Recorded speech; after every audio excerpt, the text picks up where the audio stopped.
Like, what color's the button? Oh.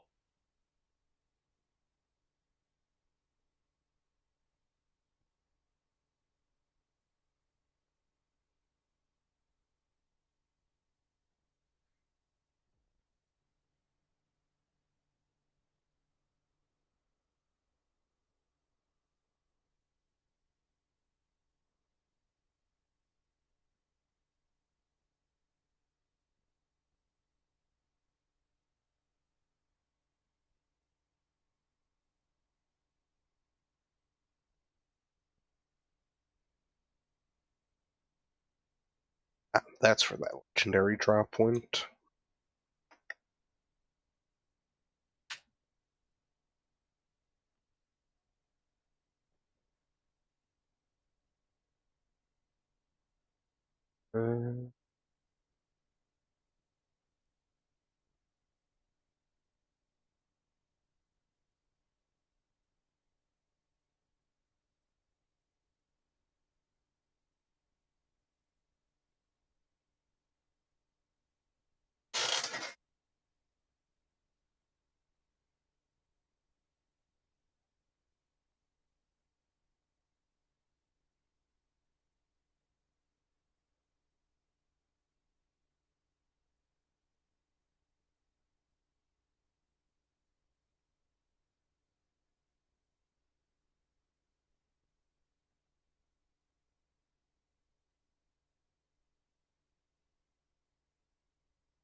Wondering.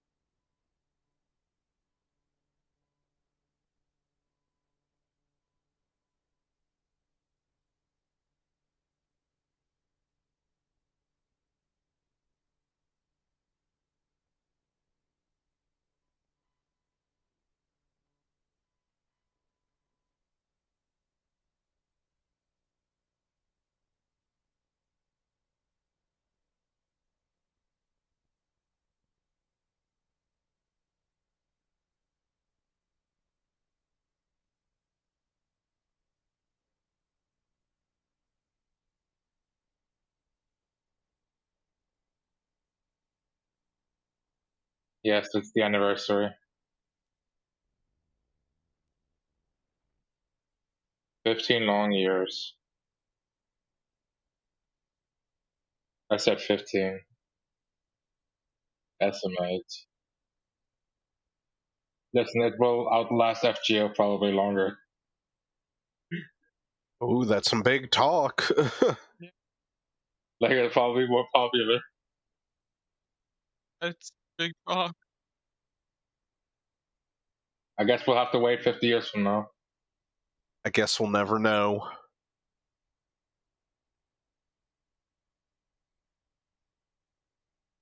It's also one of the most historic. Yeah, but like, I'm not saying involved. That's not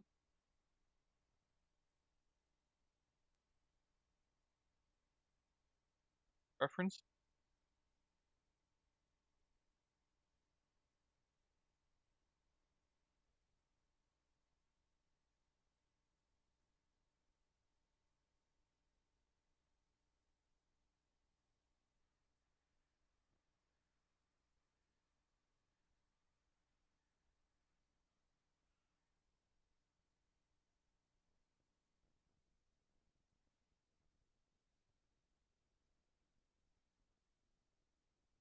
Bye. Fare thee well, ogre.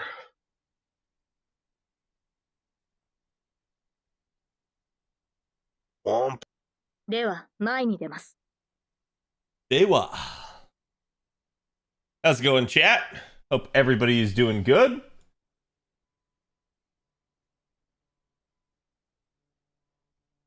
Hello, Angora. Let me make sure the connections are stable everywhere. Looks like YouTube is good. Looks like Kick is maybe good? Question mark? Okay, there we go. Now it's working. It just needed to be refreshed.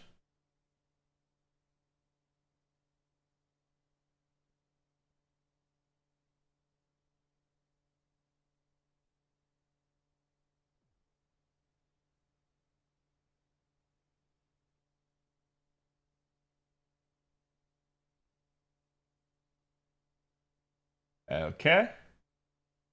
And double checking Twitter.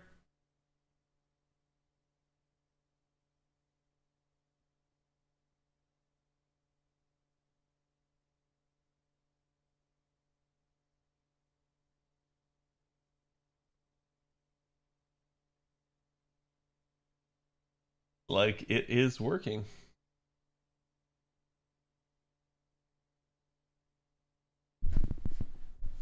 Ugh. All right. Get Aurelia turned here. Let me grab you guys today's sauce, and we should be good otherwise.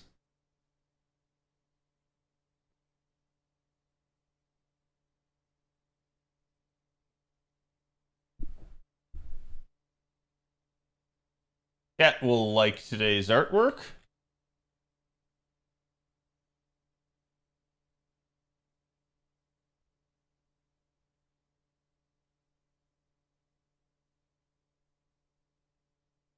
Still getting used to the whole multi-stream thing, so bear with me a little bit, guys. All right, here we go.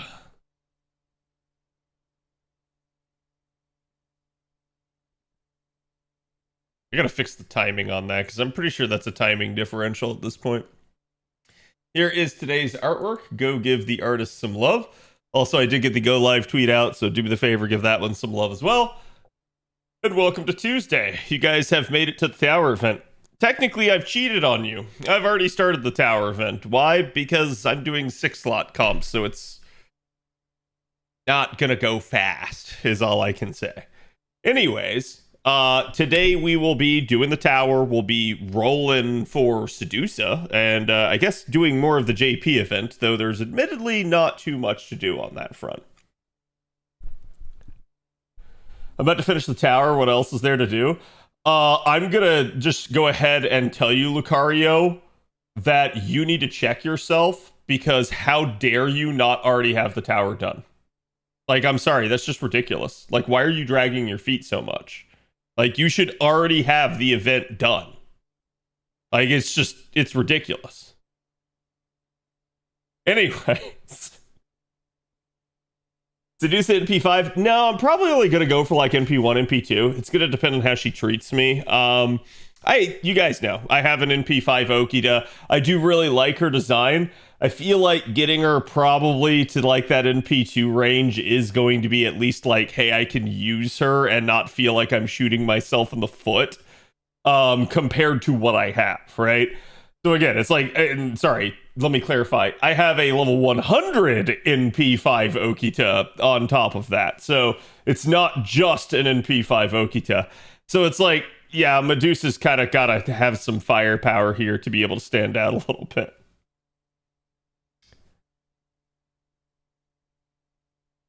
You haven't started the event yet. Hubby's still playing Nika. It's all good.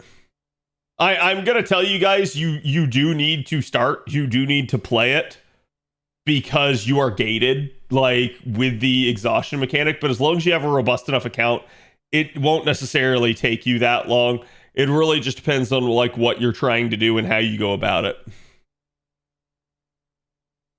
We're gonna go ahead and start out on JP here first. I'm still doing the 90++. It's actually fairly easy, I've noticed. I expected this one to be a little bit harder. I'm more worried about the materials on the JP event than anything else. because as usual, when you don't roll and with how robust the shops are now on JP, it kind of gets to a point where you're like, oh crap, maybe I need to do a little bit more. Maybe I need to pop the apple here and there. And I don't really think that I'll have to. I think it's just going to be a like foot race towards the end, as it kind of has been. Trying to do as many interludes as I can while it's still half cost. Yeah, I think the only one I have left is Dante's, and I'm just not going to do his half cost. Like, I'll get his done eventually, but like his takes a little bit of time because there's some challenge fights in his. Admittedly, they're kind of fun. They're refights of some of the major story battles. So I figure we could make a stream of it. But how was chat's rolls for those of you guys that did roll? I assume some of you guys didn't. Good evening, Zafir. I saw the devs gave us cheap storm pods. Yep. At least as far as I know, they did. I haven't looked too much into it.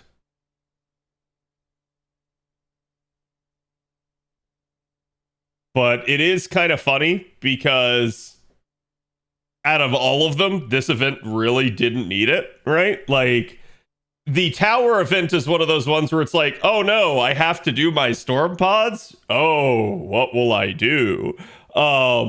Versus like some of the later ones that are, you know, like normal 40 AP nodes stuff, those suck. So at least with them giving us early, this kind of confirms some of my suspicion. Oh, I got a drop on JP. Interesting.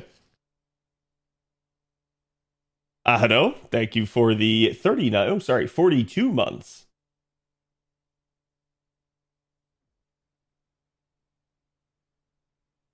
Got me Sedusa and MP2 Durga. Nice, congrats. Should we do storm pods during Lotto's raids? Yes. Yeah, why wouldn't you? Like, you're already refilling. You get a lot of rot.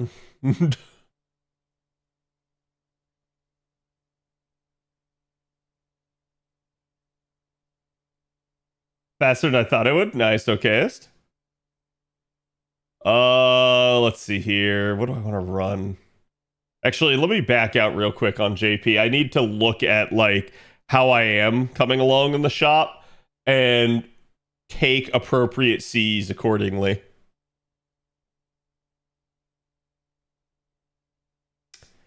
Grab that.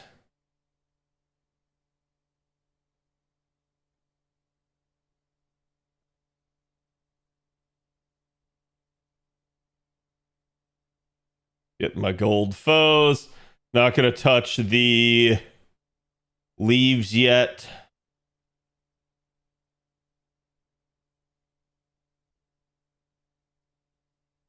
I'll go ahead and grab that full stack.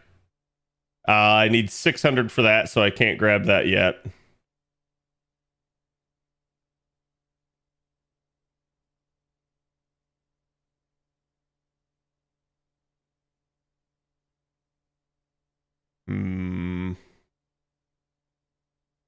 Oh, that's kind of... I can't believe I'm gonna do this, but like... I actually need more serpent jewels than any of these other materials. That feels wrong to say. That really does. Like, there is something wrong with that. We'll go ahead and... well, actually, no, I shouldn't grab the bronze yet. So...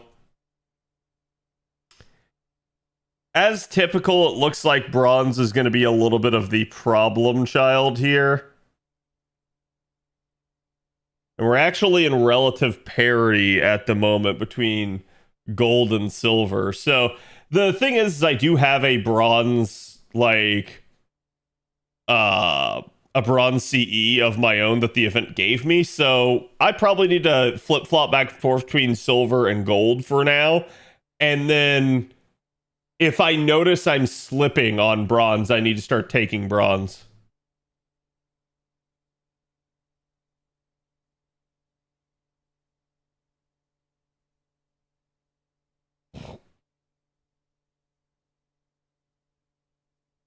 During the OC1 stream, the VAs who actually also play the game were basically going storm pods are pretty terrible. I'm going to shift the conversation because they spent several minutes complaining about storm pods. Yeah, I mean, it is what it is. I'm going to say this, and I'm going to say it again. To me, this change that came in here with us getting it half cost during events, it proves what I've always been saying all along. That is, again, that the devs did understand now in the end that they were wrong. They knew they shouldn't do it. And it's weird because why did they put the system in the first place? They put the system in because they felt like they had to. Because they felt like they were losing their grip. Like everybody was kind of just not playing the game and making blue apples, so they had to put the system in. But in retrospect, I think they've realized that both blue apples were designed bad and storm pods were designed bad. Now, I'm going to say that, and chat's going to be like, no, Cad, what do you mean? You're wrong. Blue apples are fine. Why would you say that? Chat, I'm not saying this from a player perspective. I'm saying it from a developer perspective. From a developer perspective, blue apples are designed bad. Why? You have too much freedom with them. They should not have given us that much freedom. And I say that as a player. I love it. They absolutely shouldn't have done it. They really, for what that system is supposed to be, gave us way too much free reign. And you can see that if you go look at any sort of reserve AP system that exists in any other game. They always limit it. The only limitation that you have with blue apples in FGO are your seedlings, and those you get from story, and you get so many of them that realistically, as long as you're not just constantly making blue apples, you shouldn't run out. Now, that being said, they felt the need to do storm pods, but they did storm pods, and they did them in such a way that players just freaking hated it. It was a shackle, and it's the exact thing I've been talking about with live service games all along. And then over time, they relaxed it. First, they gave us half cost during events. Then they ended up basically giving us, okay, now you don't have to, like you can just toggle it on, which is how it is on JP, which is freaking amazing, by the way. So they're not giving us that quality of life early, but they are basically going to give us. And I think the reason why is because they want us to do this first batch of quests that come out for the Bleached Earth. And I think they realize that if they just make it a toggle already, people won't do them. But that is, I think, the problem is a lot of people just said, I don't want to have to do that.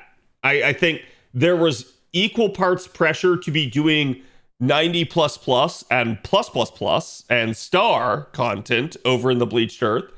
And then people not wanting to do that, but then also vice versa, this idea of, okay, you need to be doing your 3 runs a day, yada, yada, yada, and people also don't like that. So I'm somebody, I play the game every day. I cover the game nearly every day with you guys. It's not a problem for me to do.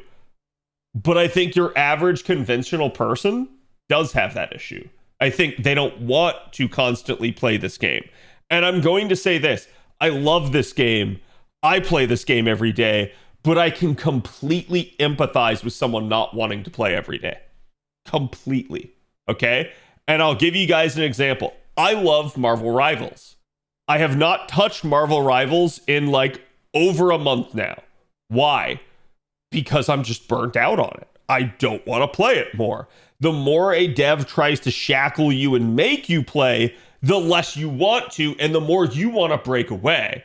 So it doesn't mean I hate the game, but it means that it's healthy to take breaks from a game. It will stop you from eventually hating it. If a developer doesn't let you take a break, you eventually hate the game. And this is the thing why I've said for years now with FGO that it's actually a good thing that there is dead periods, because it just naturally forces you to take a break. You go do something else instead of being like, oh my God, when's the next thing? I need to do the next thing. What am I not doing? Oh my God, I need this next campaign. That becomes tedious and annoying, and it actually raises your anxiety as a human. So I think they realize that, and I think over time, they've kind of seen that this stance that they took with the storm pods, and I talked about it in that video, though everybody got upset over my paid skins thing towards the end, even though that wasn't even the majority of the video. But I talked about it in that video. It's just, that is where I think they realized they went wrong. This went counter to their design philosophy of the past.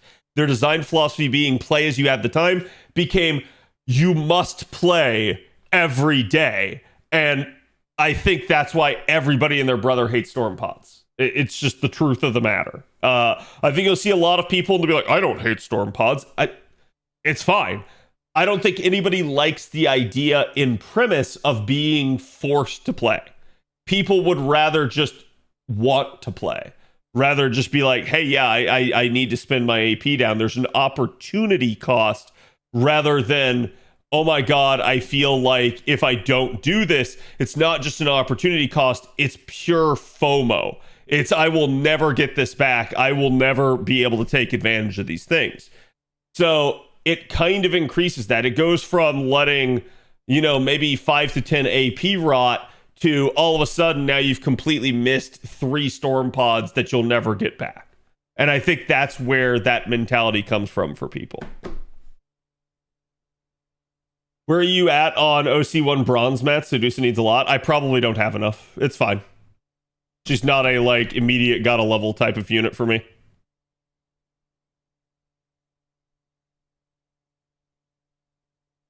We need to touch grass with other games. Yeah, I mean, y'all have seen. I'm still playing Skyrim on the side over here. And I think I know what I want to play next. Chat's gonna fucking hate me. But I think I know what I want to do. I drop gacha games the nanosecond they feel like a job rather than a game. Yeah, and I agree with that. I think a game should be a game. It should be fun. It should not be a job. It should not be tedious. It should not be it's okay to, I guess, have a little bit of tedium, but the tedium needs to come from I'm trying to get something done efficiently rather than oh, the tedium is I have to log in, I have to go through all these menus, I have to do all these things, check every box, blah, blah, blah, blah, blah. That's where, when I've played other gacha games, I feel that too. And it's weird because honestly, it stops me from playing other gacha games. I'm somebody, you guys know, I have the mentality to play a gacha game, and it doesn't hurt me in any way to have this pragmatic stance. In fact, it helps me. But I get into a lot of these other gacha games and I just find that it really does just feel like a chore, like a job. And when I realize that what the game is trying to do is it's trying to use up my time, it's trying to build an addiction, it's trying to force me to play it at the expense of other things, that's when I say, all right, it was fun, but I'm good. Did I ever finish Atomfall? No, I'm not finished with it. I'm close to the end-ish.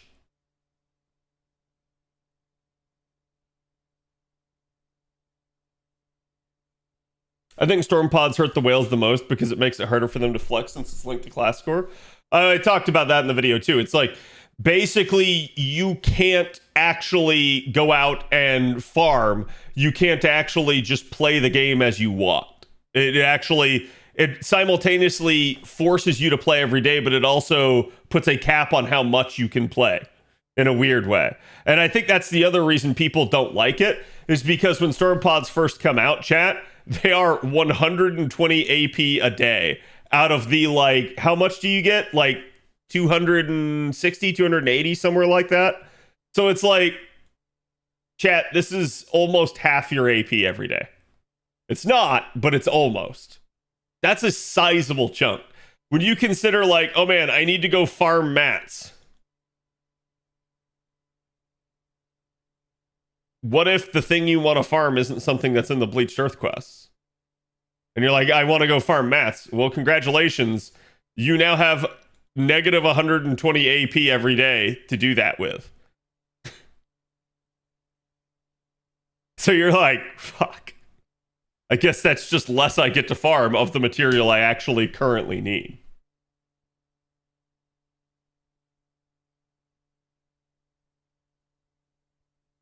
There's a new DLC for it, expansion actually. Interesting. Had not heard. Remember when you theorized that increasing the rank of your humanity would increase the amount of stardust you would get from storm pods when they came out in JP?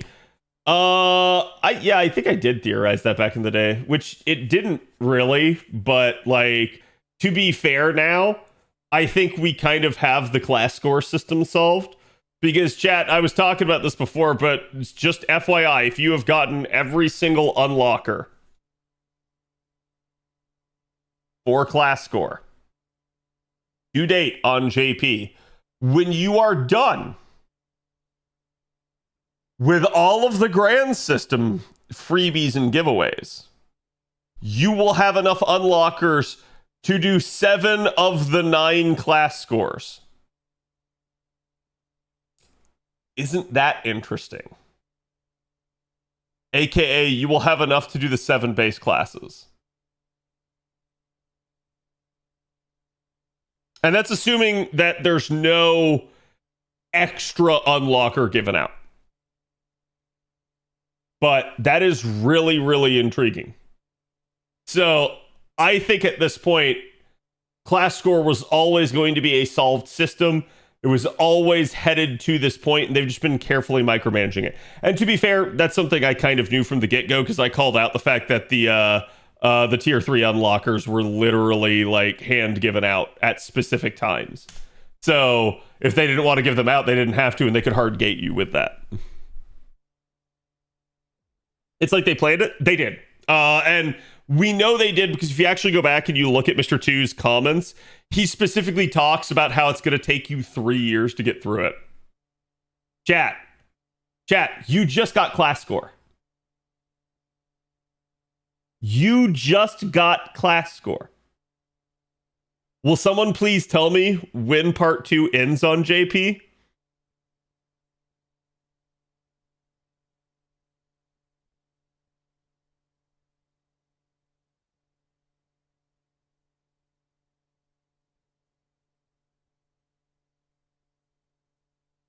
End of this year. Yeah.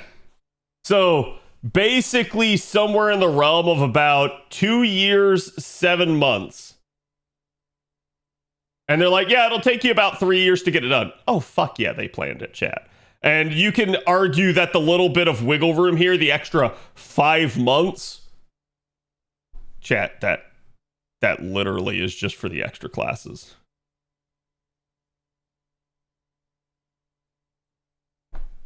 Yeah, they did. They planned it all. They've known for a long time. And want to know how I know that? You can go even further back. Chat, go all the way back. All the way back. Annie 5. Nasu's out there dooming. And that leads to Mr. 2 coming out and saying, we have a 10-year plan.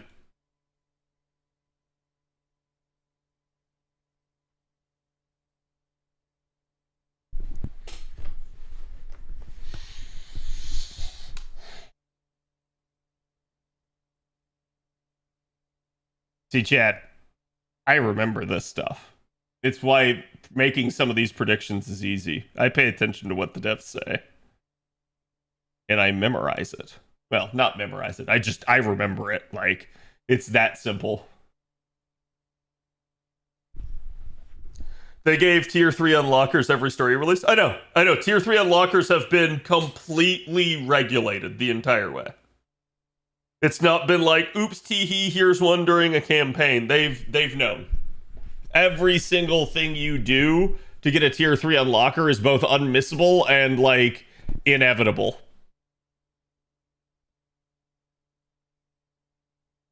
What's the most popular extra class anyways? Don't know. If I had to guess, Avenger.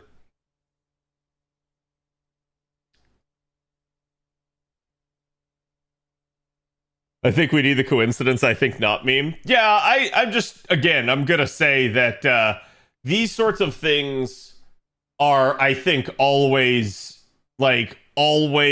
something that people want to debate. To me, this has never been up for debate. I think people don't give the devs enough credit.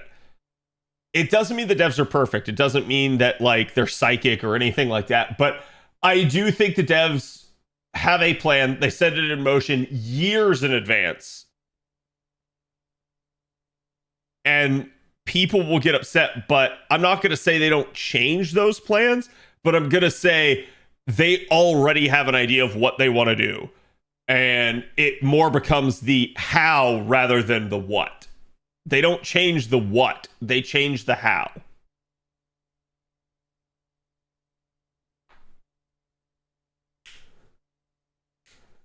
So part 3 is confirmed. We pretty much know part 3 is confirmed.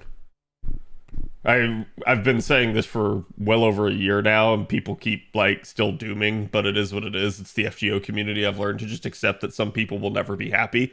Just like the same thing, I saw somebody today on Twitter going, "Oh, Wilds clearly is not good at this point because World has passed it temporarily in concurrent players," and I'm like,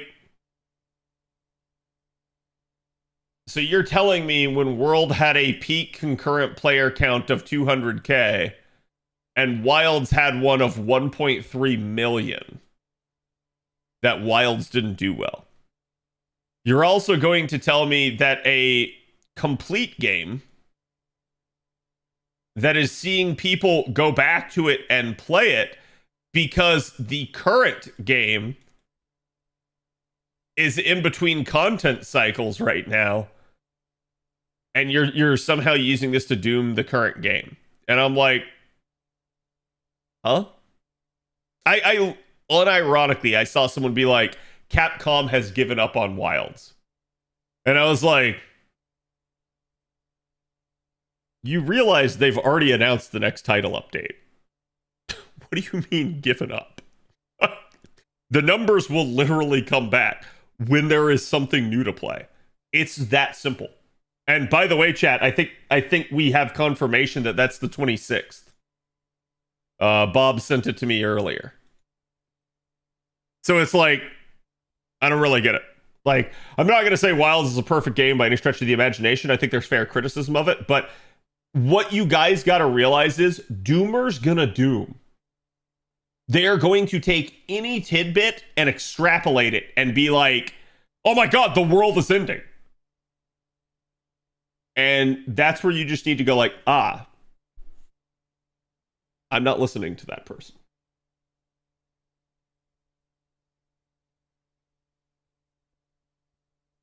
I want to know more about the NA localization team covering 8th Annie when it came out on JP 2 years ago. I heard it was a waste of time. What's your take on this? What, you heard 8th Annie was a waste of time? God, I fucking hate Doomers. God, I fucking hate Doomers. As Devil's Advocate, if Aniplex were going to end of service the game at the end of the year, what would they be doing that they're not doing right now? If they were going to end the game, what would they be doing that they're not doing right now?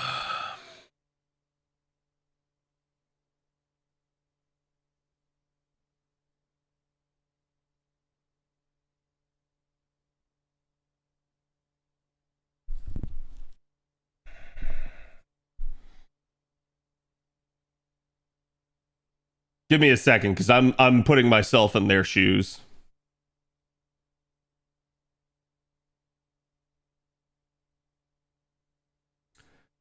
Yeah, I think I would choke free currency. I would be really hyping story. Like really. And it's not that they're not. I'm saying I would probably be like plastering it everywhere. Like, and I would try to find honestly, I would try to find a way to make it seem like something big in the story is going to happen, but not that it was going to end. Because marketing 101 is you don't tell people that something's going to end. because it's literally just going to result in a performative issue. So that is to say, as you tell people like, hey, it's going to end, people will naturally stop playing the game. So you don't tell them that. So literally, if the game were actually going to end, I would absolutely staple Nasu's lips shut. I would not let him say anything about the end. The fact that Nasu keeps saying the story has an end is actually kind of proof positive. Now, that may be copium on my part, but if that were me, yeah, I would be like, no, stop saying that. You're shooting us in the foot. I would just say FGO's epic story climax or something rather than the end. I would be really nitpicky about the verbiage coming out of the dev team and Nasu in general. If I were Aniplex and this game were ending, I would be trying to hide it. I would absolutely be trying to milk people as much as I could. And I would be, at least to some degree, like, I can understand why some people view it as like, oh my God, like, for instance, they're giving us like every banner in the game right now. Surely that means things are ending. Well, actually, if they were going to do that, chat, let's say EOS at end of year, okay, month 12. You would not have in months like 2 through 5 run every banner in the game. You would run that towards the end. That would be your last grab, your cash out, right? Let me see how many I can milk people from. And this is assuming a scummy approach. And the reason why I'm assuming a scummy approach is because that is Aniplex. Sorry, if someone out there works for Aniplex, I know the truth hurts, but it is the truth. Type Moon might put some sort of like foot down about that approach, but it's exactly how I would think. So to me, while there are some signs that like if you don't think about it too much, it might look like it's truly ending. But I think the more you think about it, the more you realize it's like it's not ending at all.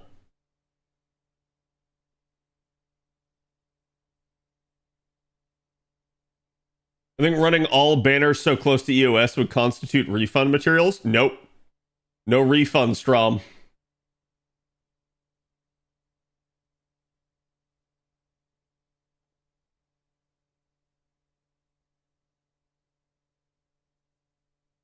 Referring to the NA live stream of 8th Annie on JP. To be fair, I think it was you did call out as basically just an excuse to go to Japan for them. If that, I'm still, no, I can't even answer your question, Lucario, because I don't know what you guys are actually asking. If that's it, like,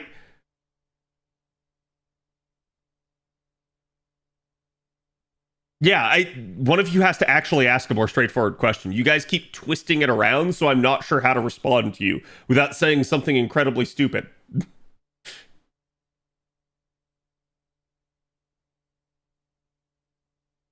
Once they announced EOS, which was like 3 months from the announcement, then they started running a ton of banners. Yeah, they usually will. A lot of games will usually be like, here's our farewell tour. Please spend more money on us. Obviously, nobody really does. And why? Ask yourself why nobody spends more money, chat. You fucking care. The game is ending. You're not taking it with you. But yeah, I'm going to say again, I do not believe that the game is ending. The devs don't really look like they're acting that way.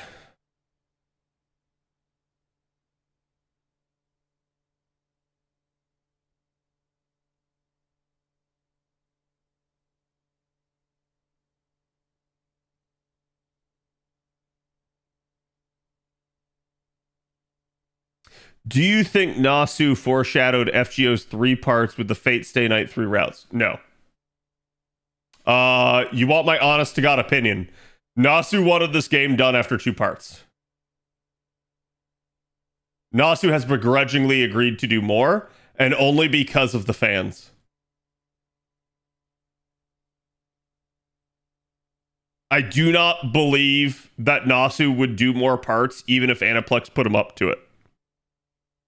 I do not believe if Sony put a gun to his head that he would do more parts. I think the only reason he has agreed to is because he's gotten his work life in order a little bit, and I think he understands that if he stops, he will be letting the fans down.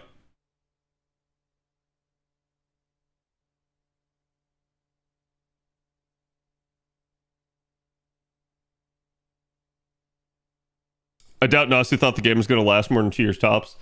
I wouldn't say that.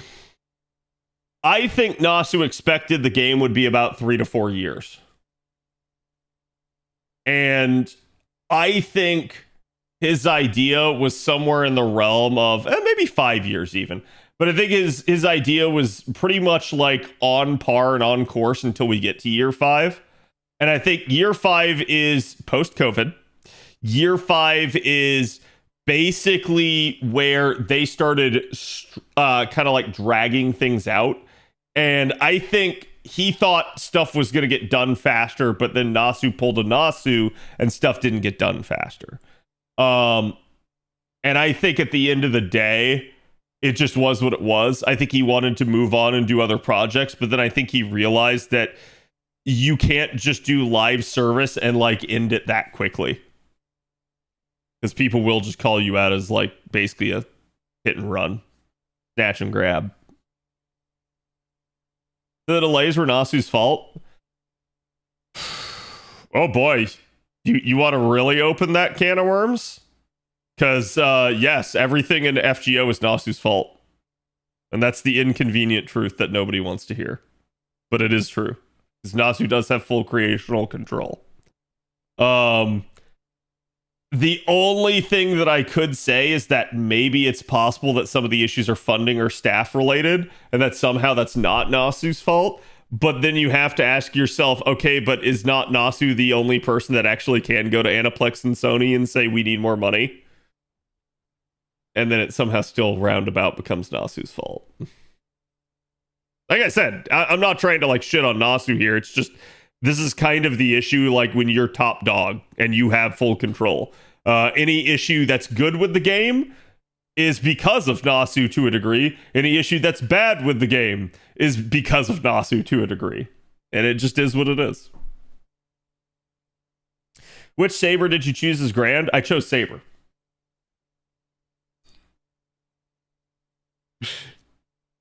Wait, did I run once or twice there?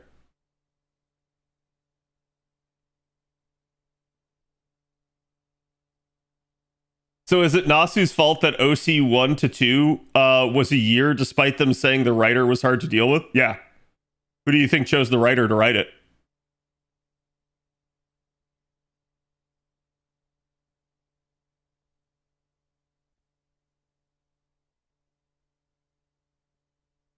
Just saying. You can literally like I know some people in chat are going to be like, oh my god, Cad, you're just shitting on Nasu. But I'm not trying to. It just is the truth. Nasu is the top dog, and we do know for a fact that Nasu controls just about every facet of the game in one way or the other. Everything has to go by him or people that he is responsible for. And at that point, you have to say, it is what it is. It's not a good thing or a bad thing necessarily, though I do think we can at least point to Nasu over time taking longer, right? Nasu is kind of infamous for that. So the game is run due to his idiosyncrasies, but it also is delayed due to his idiosyncrasies. Is he twiddling his thumbs between OC1 and OC2? No, Nasu, I'm sure, is super busy, okay? And at its base, does this mean that like Nasu is actually in there like delaying things full stop? No, I don't think he is. I'm just saying there is a point where, like, for instance, why did the pace of the game slow down so much? Why did we not like keep getting story releases fast as we had in the past? Why did the game kind of lose its steam? Why are the like design decisions going the way that they are? There's a point at which everything does kind of flow back to him as the head honcho. And even if somehow you could like blame Aniplex or Sony for it, he is the person that is supposed to go to bat for the company at that point, right? It doesn't mean that like Aniplex and Sony might not be culpable in it. It just means somebody's got to stand up to them. And like Sony's not going to care if we do. Sony's not going to care if the devs do. Sony's only going to listen to the person that actually holds the rights of the IP and threatens to walk with them.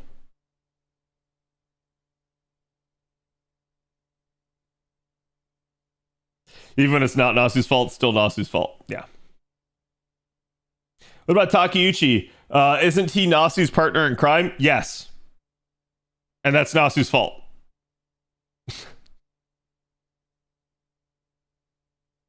Hear me out, chat.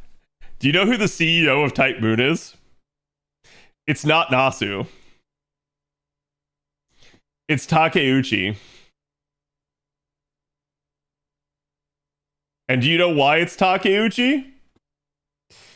Because Nasu made him do it.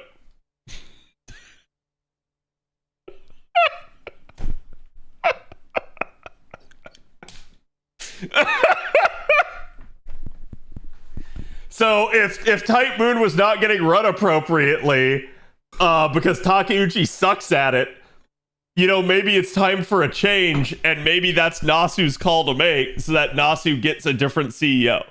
And I'm not saying that's the case, right? I'm just saying like that's kind of the point I'm trying to make with all of this is everyone looks to Nasu as the creator. Everybody understands that he has the control. Chat, in the same way that like if something goes wrong with this stream or this channel in any way, it's on me.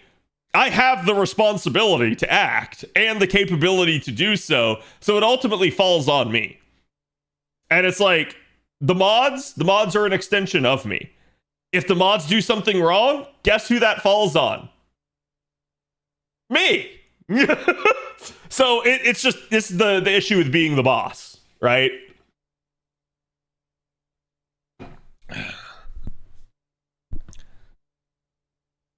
Always Cad's fault. Yeah.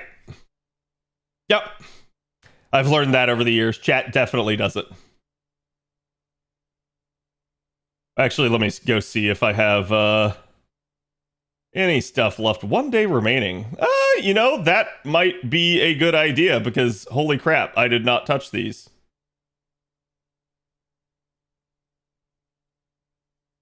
It's funny, I did all the missions, but I didn't grab all the stuff.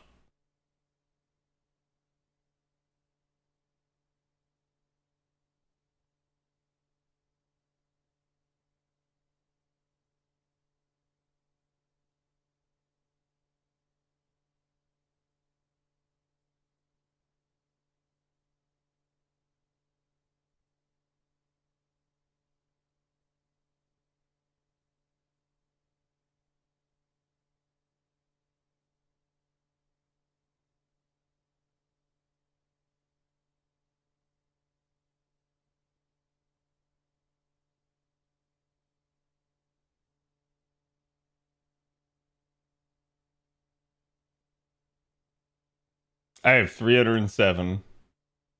Do I really want to buy the faux pas prints? I do want that. I do want that.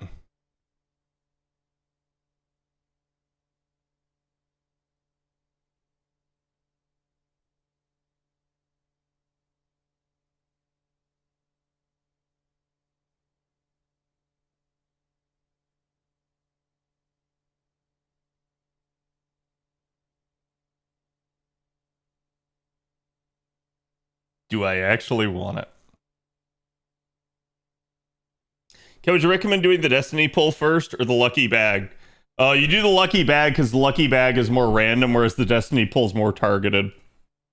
You always go in order of randomness. So, chat, you do your actual rolls, then you do your GSSR,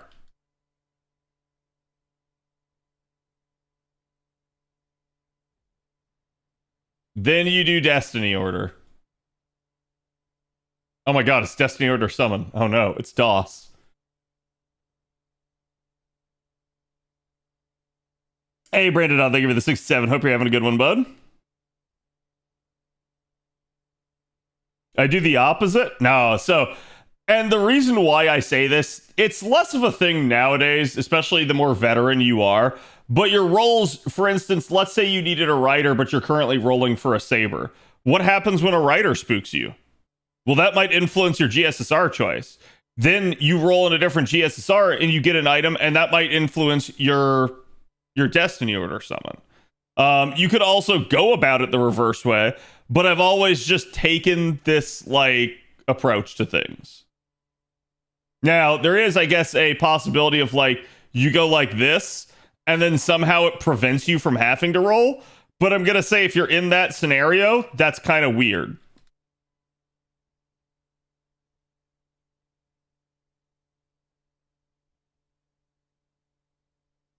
Oh, I'm aware, Char. They basically were like, all right, who's going to be CEO? And Nasu's like, I don't want to do it. I suck at this. And Takeuchi's like, fine, I'll do it.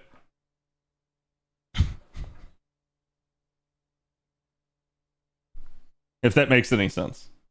Now, I think I can let the faux pas rot, chat. I don't...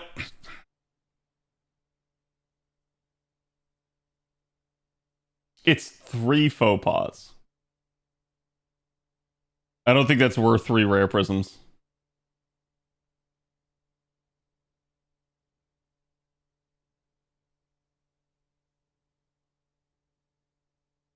There's the point that the Annie rate up main servant is not in either Destiny Order or GSSR. Right.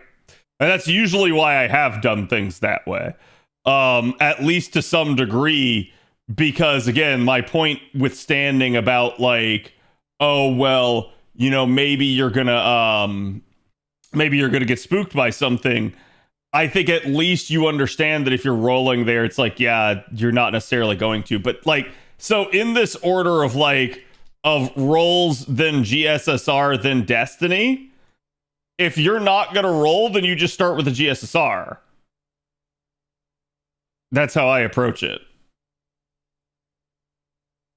But like I said, I usually do it in order of randomness.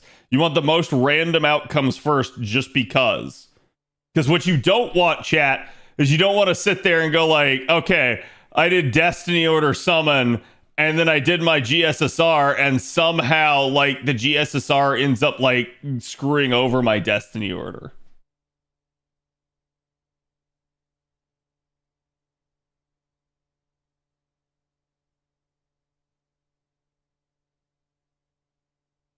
Only way it would summon...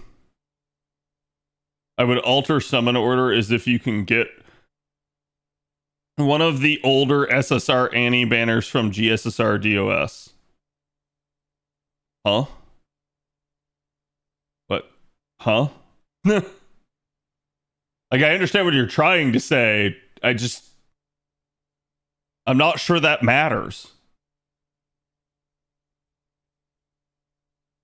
Have you watched Snapcube Sonic fan dubs? No.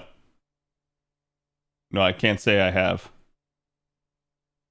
Okay, sorry, chat. I'm just looking at this. I've technically got to do some kind of account maintenance here, just due to chat. What am I listening to?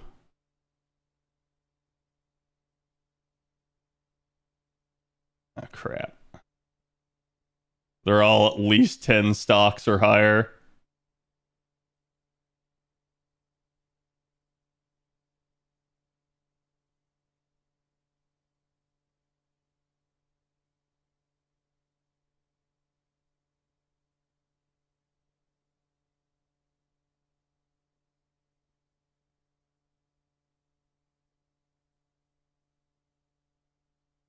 I got Snake Girl, it made me sad. Then I got Snake Girl, it made me happy. Spooked by Vitra.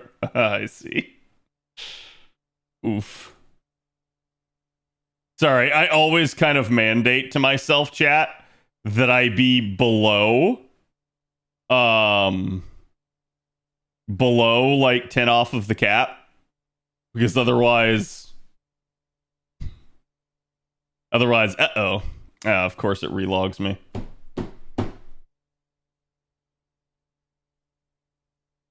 Actually, it's a good thing I did that right there then.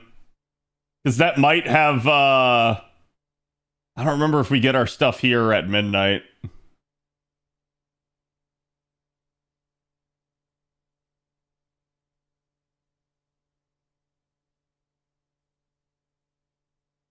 Yeah, okay. It would have been at midnight. I'm not as close as I thought I was. All right, chat, let's do the rolls. I've put it off long enough. So basically, chat, we're going to be rolling for Medusa Saber here. You guys have asked, and I've kind of pointed out the fact that, again, I have a level 100 Okita. I have her NP5, so, like, I don't need Saber Medusa.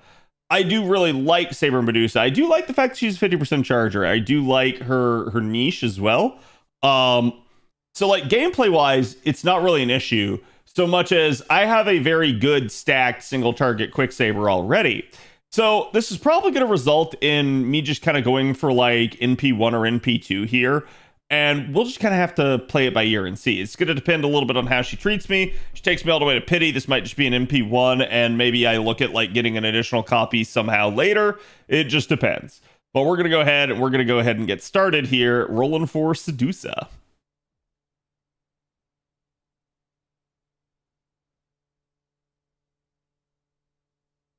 YOLO solo in a dream? Yeah.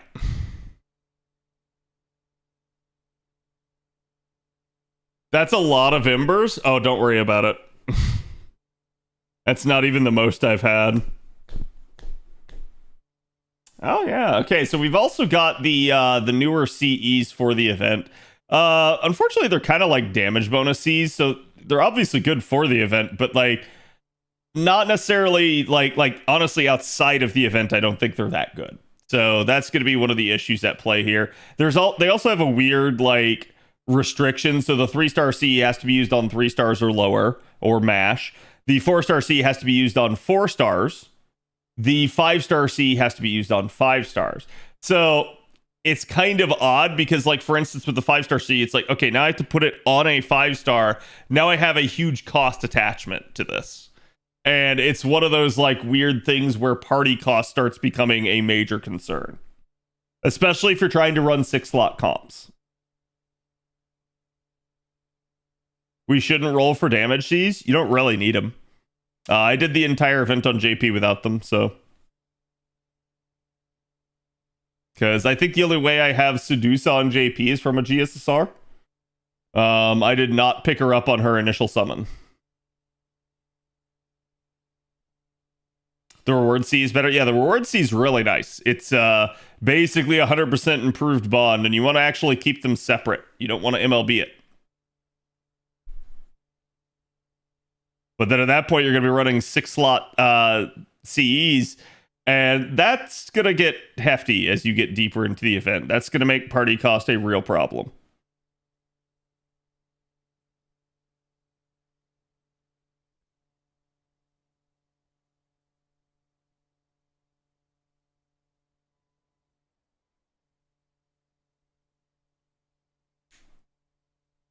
Some units or Cs per party feels inefficient.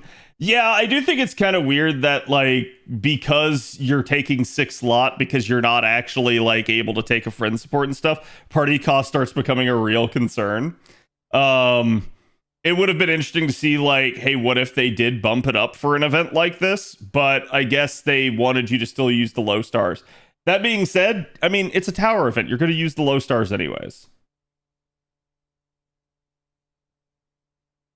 It's a Medusa, just not the Medusa. Yeah, it's not the Sedusa.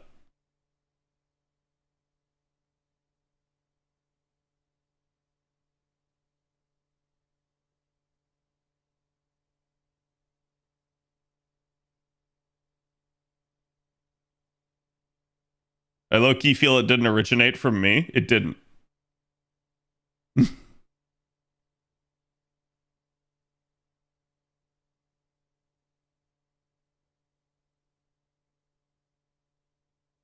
What if they just made the bond up C lower cost like a 4-star? They could. Berserker. Penth. An angry Greek female, just not the correct angry Greek female we're looking for. Definitely interesting related unit though. because she's not on rate up.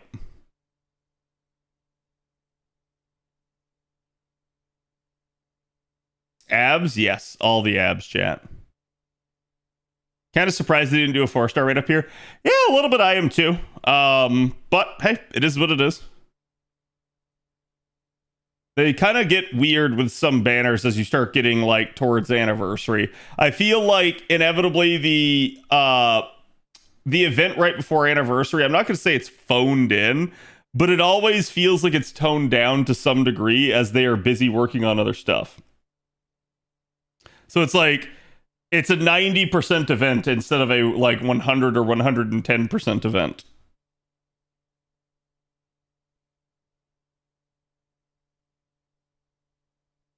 But that was also the 4-star C there, chat.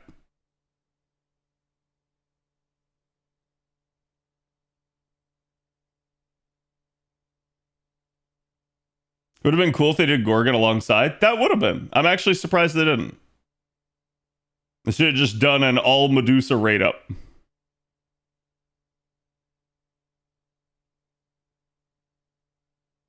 Which then would have meant Medusa Lily, and then would have meant that chat would have just gotten Lily instead. How much Game Fest did you see? I actually didn't see a whole lot of it. I saw maybe like half, is what I would say. And the half that I did see was very lackluster. The other half, everybody kind of told me about, and I went back and watched some of the stuff from. So, I'm honestly, I was not impressed by this year's like debuting's. But to be fair, I did call that I think this next year here is going to be kind of dull because a lot of the major publishers and producers are kind of just reeling a little bit from turmoil in the industry. They've fired a lot of people. They've canceled a lot of projects. And the projects that they did release crashed and burned. So they have nothing to show for it. And they have nothing really in the future to talk about. They did it to themselves. And I don't know what they expected.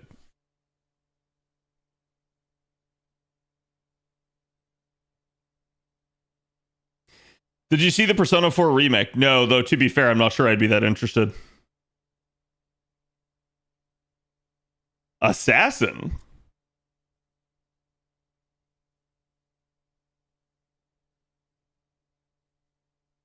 Wrong Gorgon, sister.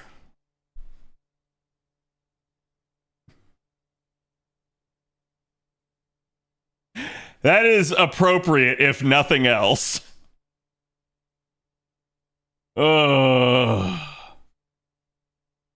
Cat is not a Persona man. I'm not going to say that. I've just never played the Persona series. And if I did start with one, I'd probably start with 5. Because I already own it.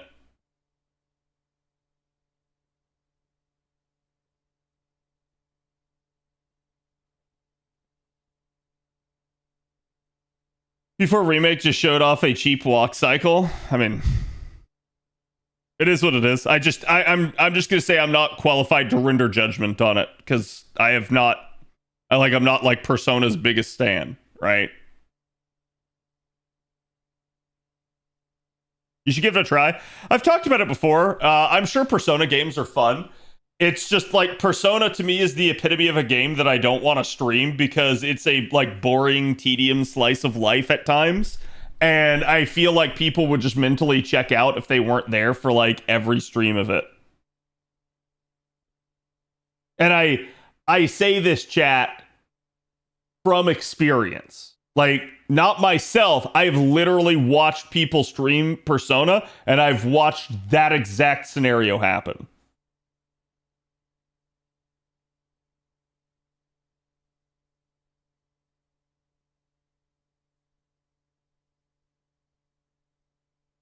P4 specifically is a whodunit and people can't help themselves. Yeah, it's definitely an issue. All right, the 5-star. At least good art. Persona 3 is on PC now.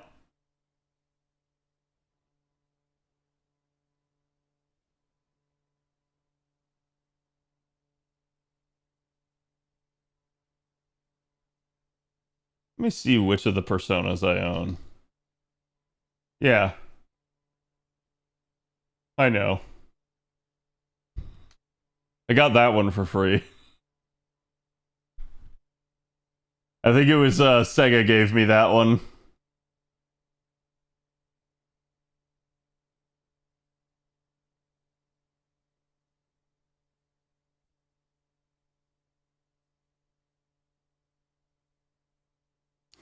I wish I could roll this banner, but I just don't need anything on it. Oh, then don't roll. Why would you want to roll on this banner if you don't need anything on it?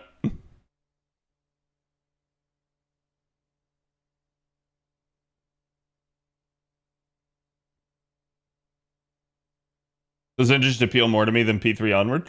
Yeah, I just, like I said, I can't speak too much because I don't know too much about the actual story of Persona. Like, I know 5 is basically like kind of My Hero Academia / Phantom Thief.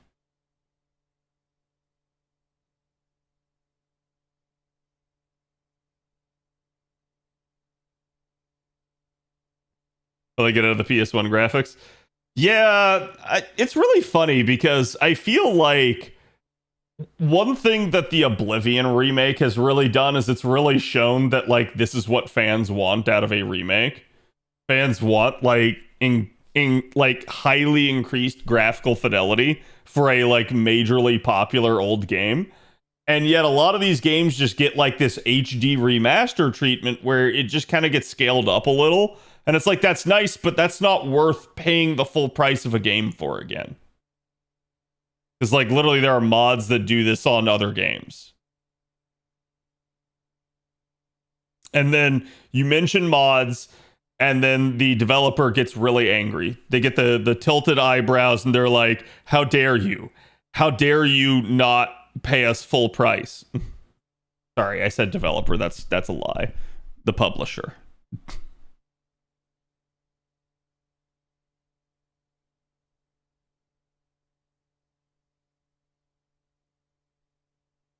Give me maximum money. Yeah.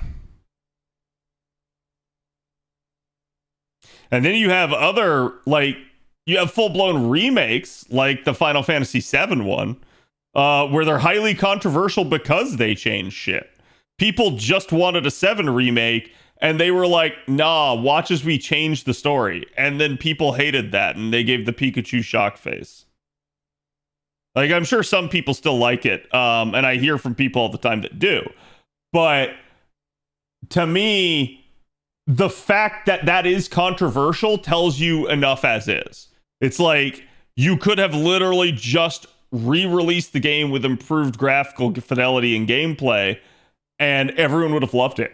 The fact that you changed it made everyone go, huh?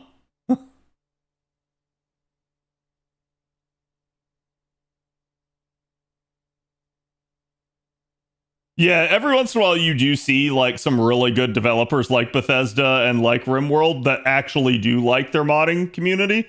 I do think Bethesda still has a little bit of a scummy streak where they keep trying to make money off of it. But I think Bethesda also knows that people don't like that, and I think Bethesda has backed off of it now. I think they're still looking for a way, but they know that unless it's like to the benefit of the modders, that they literally can't do anything.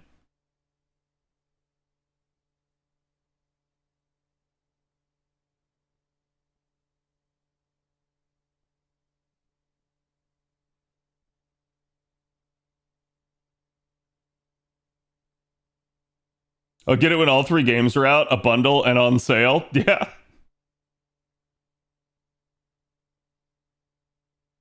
Bethesda love their modding community because it helps with fixing their broken shit. I hear that line all the time, and I'm going to tell you Bethesda does not give 2 shits about that.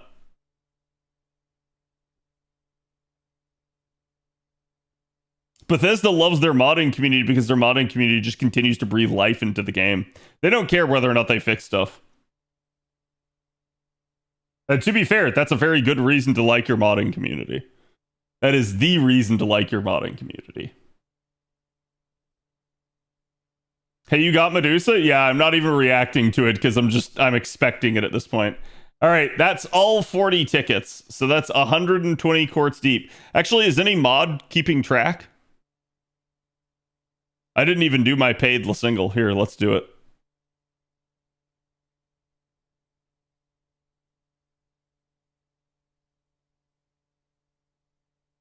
Yeah, there's some nice stuff I feel like that 7R added, but there's also stuff where I'm just like, I don't think you needed to do that. Like for instance, in 7R, they basically, I don't really want to spoil, but it's like they basically fake like one of the characters is gonna die, somebody that did not die in the original, and it was wholly uncalled for and stupid. Like I actually got angry after the fact.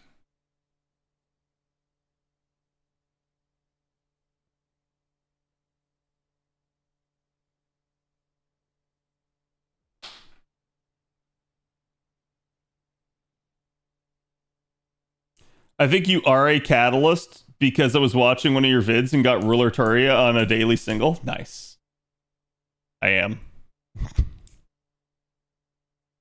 Everyone always tells me I'm a catalyst, which just, I assume, means that everyone is stealing my luck.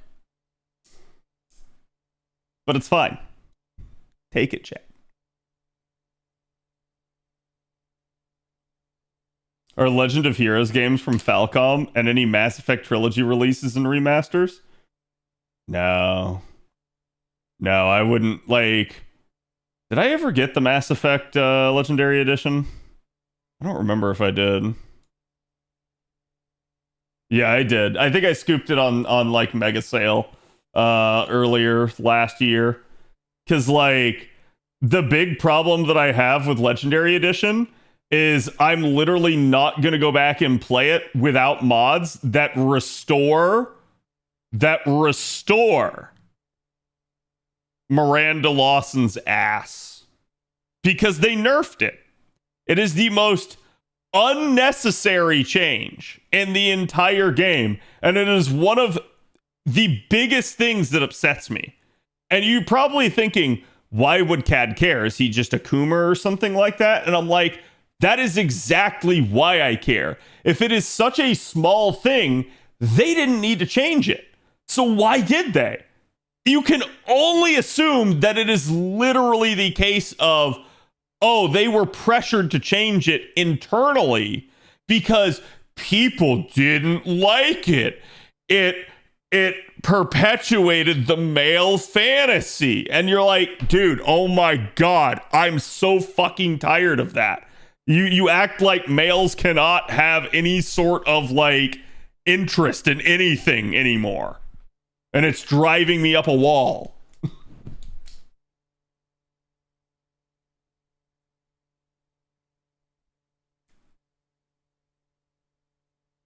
Because she's a literal designer baby, designed to be attractive and intelligent. Yeah, I mean, but who cares? Who cares? We had this conversation yesterday. Make everyone hot. It's that simple, chat. Who cares? No, males aren't allowed to male gaze anything. Yeah, you're right. You know what? I identify as a lesbian. There you go. You saying that I'm not allowed to have attractive women as a lesbian in my game?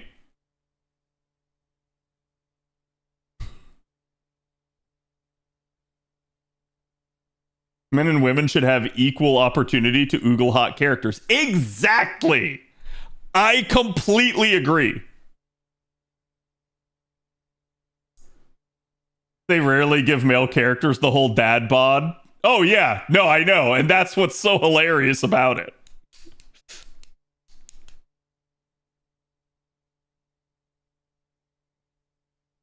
So we have old men in FGO, but 0 old women, double standard. What do you mean 0 old women? What do you mean? Define old women. Go ahead. I'll let you. But I just want you to understand you're cooking your own goose.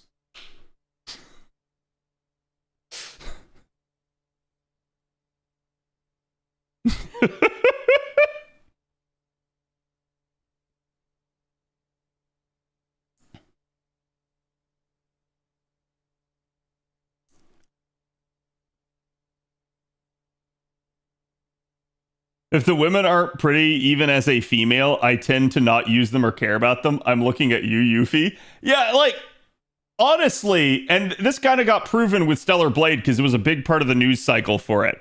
The media was super upset that the protagonist in Stellar Blade was really hot and really sexy.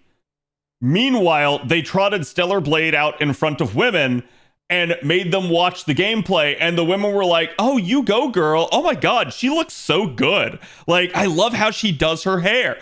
Oh wow, that outfit is super hot. Like, that's the entire commentary from the women watching the game is how great it looks. So if the women like the game and the men like the game, who's hating on it, chat? See, the difference here is it was normal women that they got to watch the game.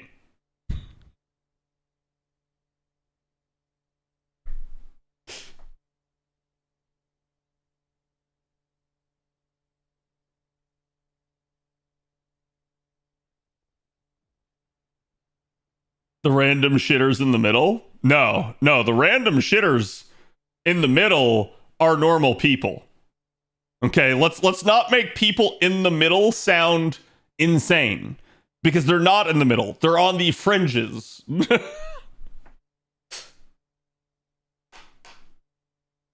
Don't forget how Eve has unrealistic proportions. Oh no, so that wasn't even my favorite one, right? Obviously she's based off a real model. My favorite one is, who was it, chat? Was it, I don't think it was IGN. It was another outlet, but one of the writers there called the creators of the game something that was like helpless virgins or something. And then it was like, oh, the creator of the game is married to the lead artist who designed Eve, and the lead artist is insanely attractive.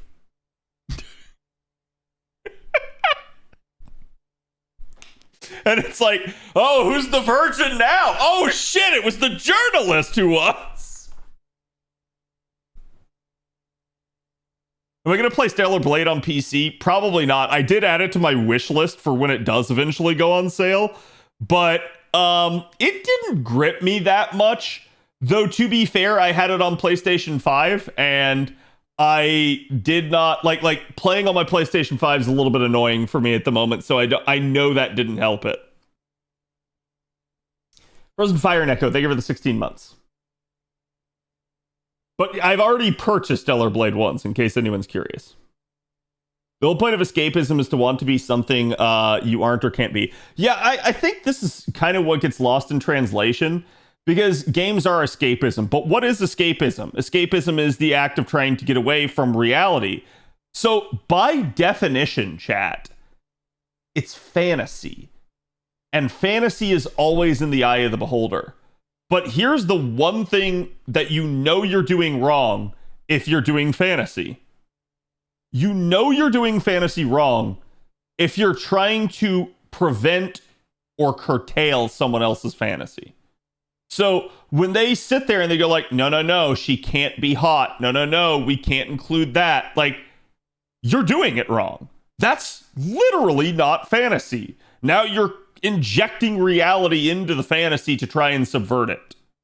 And I'm not going to say that like fantasy doesn't have reality in it. It does. In fact, that's what makes good fantasy, is you take a piece of reality and you twist it, and then you watch as it changes every other aspect of the world around it. And that's what makes good fantasy. But when you're sitting there and you're trying to say, okay, here is the idea, here's the design, and now we need to change it back because we don't like it, that's a problem. That's always something that's going to be an issue, regardless of what the subject at hand is, because that's interfering with the overarching vision and design of the game. For instance, the entire premise behind the game of Stellar Blade is that Eve is attractive and has various outfits that you want to collect for her. If you change that, the entire reward structure of the game just goes down the tube. And I'm not going to say they couldn't come up with a new reward structure. They could, but it wouldn't fit the original design, and they would have to fundamentally change the game from the ground up. Hey, there we go. One copy already. That was not too bad. That was what, like 6 multis, chat? 241. There you go. So 8 multis.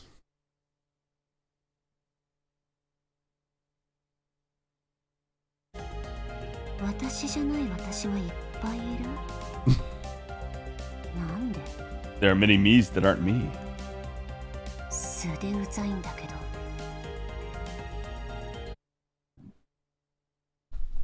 The strongest Medusa? Yeah, I mean, at least for now. All right, so that's one copy. Deeper. But now we don't have pity, chat.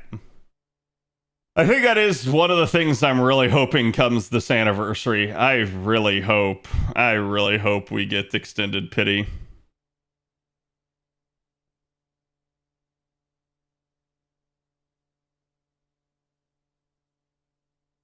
She couldn't handle being a Liz, could she? To be fair, I don't think anyone can.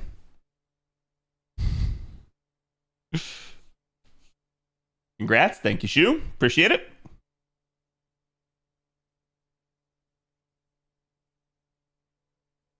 I assume pity will never get lowered. That's a safe assumption.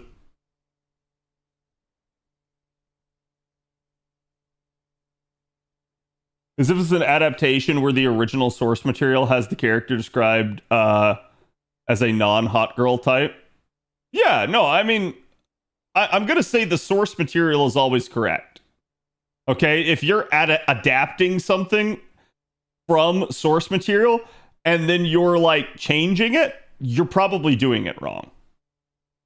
And we see this all the time today. Like,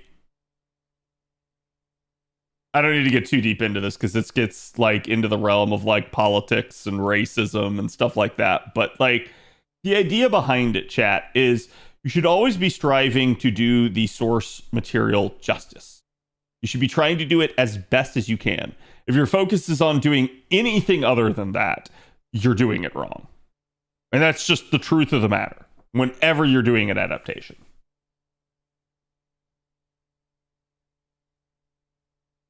Journalists need to realize that in video games and life in general, you can't please everyone. Actually, I'd argue that is one of the major problems in the gaming industry right now. Everybody wants their game to be the mega blockbuster hit that like has 200 million like sales and literally has like 2 million concurrent players, and it's like, no, I'm sorry, it's just not happening. Okay, there is value in keeping your budget low, keeping your price down, and selling a tailored piece for a select audience. And I think you see over time, that is the best games. And I'm dead serious.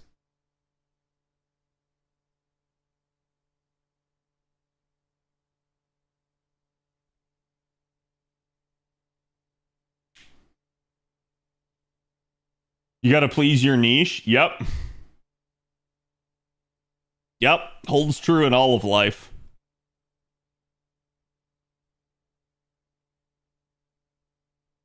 Got a Galatea spook. Nice.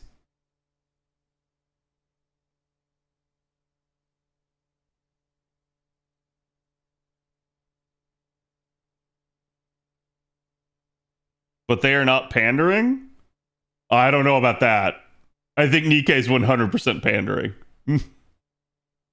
I will say, though, there's nothing inherently wrong with pandering.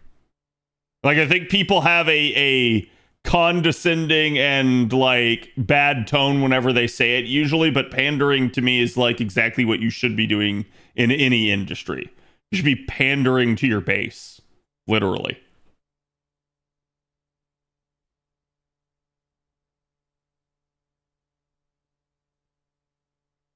There is a comment from a sales director I worked with. It's easier to keep existing customers rather than getting new ones you don't have. Yep, 100%.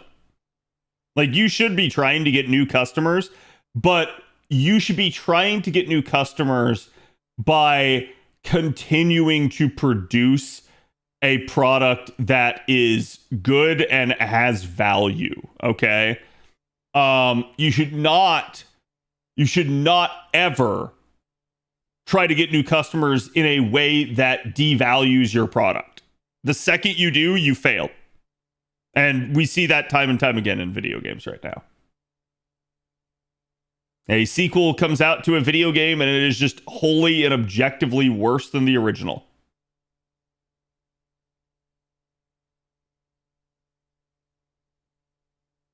They're pandering to the people who'd want their content censored or changed for current year. Oh yeah, I agree with that. Like I've said before, I'm not the hugest fan of Nikkei because I feel like Nikkei is at like it's borderline porn. I feel like I could not play that game in public without getting bad looks. But I'm also just going to say I don't care. Like if someone wants to play a game like that, more power to them, and I have no issue with it. And that's I've always been a live and let live type of guy. It's like, don't expect me to like it and want to play it. But what do I care if someone goes and play it? I will say this, chat. To me, I don't see much point in playing Nikkei because at that point, just go play a porn game. You get your rocks off either way. Most porn games are cheap, if not free. So it is what it is. But who do I care? Porn games are games too. It is what it is. People can play what they want, and it does not bother me. But it's also one of those things where, unfortunately, for better or worse, I think games journalism nowadays gets really upset when people play what they want. They're not listening to the journalists anymore. They're not playing what the journalists want them to play. They're playing what they want to play. Play an eroge like Fate Stay Night? That's right. Something Rin's defenseless anus.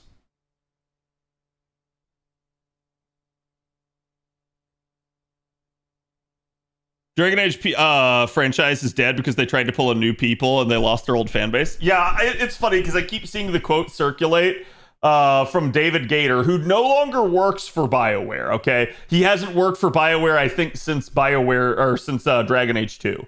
But David Gator talked about how the mentality at EA was that there was a cave of RPG fans that would always show up no matter what you made, and that they could count on it. And I'm like,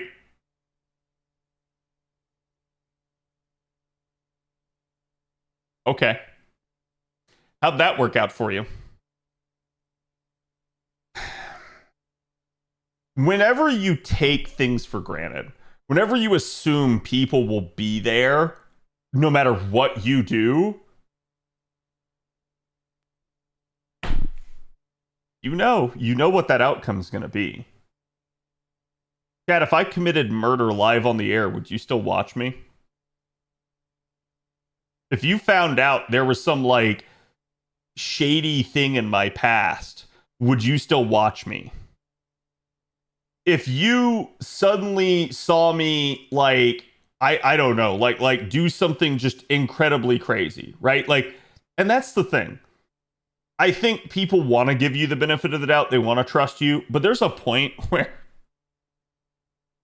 you don't anymore.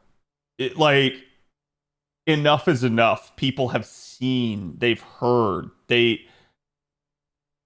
felt it enough, and they don't want to be around anymore. Cat is a secret gooner. I am a man, yes.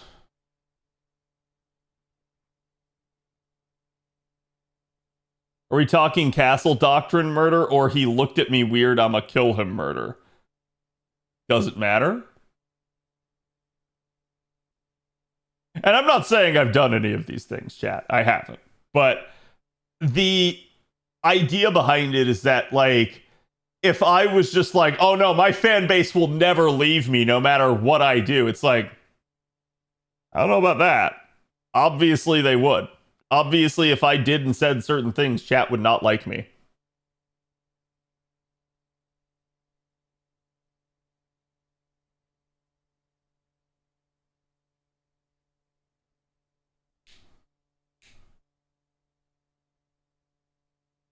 Want to cancel the very own creator who sold t-shirts? I mean, listen, I don't need to get into this subject, mostly because people probably won't like me if I get into it, but I'm not too big of a fan of underage content, right? And that's That's putting about as nice as I can. That being said, I'm also going to say that people have a tendency to jump at shadows with regards to stuff like that. People see a child in games and they immediately like assume the worst. We're having this entire debate at large about anime in general right now, where everybody goes like, "Oh my god, it's a quote unquote like pedophilic like interest," and it's like, no, just because you like anime does not mean any of that. Like anime, honestly, at this point, I'd say anime is more diverse than like all of Hollywood and all of like Western television combined. Okay. So it's like judging all of anime based off of one singular, like, frankly, creepy show or something that pops up every now and then is like, yeah, I agree. It is weird. It's cringe. I wouldn't watch it either. But it doesn't mean all anime is bad. The people who call it out are always the most sus. No, I don't agree with that necessarily. But I do think like there is a disturbing trend of like people that have something to hide getting really defensive about stuff. And I think that's where there is like some proof positive on things like that, but I don't know.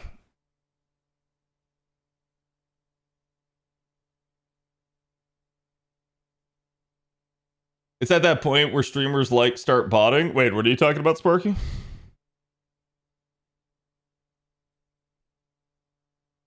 There's more than one just there's just more than one or more than just one creepy show. Yeah, like there is, and I'm not trying to like make light of it so much as I'm trying to point out that people will literally label you and everything like you know and love as a problem, not realizing that like you might like anime and not in any way, shape, or form engage with anything like that. Right? And that's what's like wild about it. It would be like what was the one like Netflix show, chat? Was it Cuties? I think it was. And like it would be like saying, okay, Cuties was a thing, therefore like all of Western media has this problem. All TV shows. And it's like, no. And I'm sure Cuties isn't the only one. But no. Like, yeah, those shows are problems. They deserve to be called out. Doesn't mean the whole thing is like rotten to its core.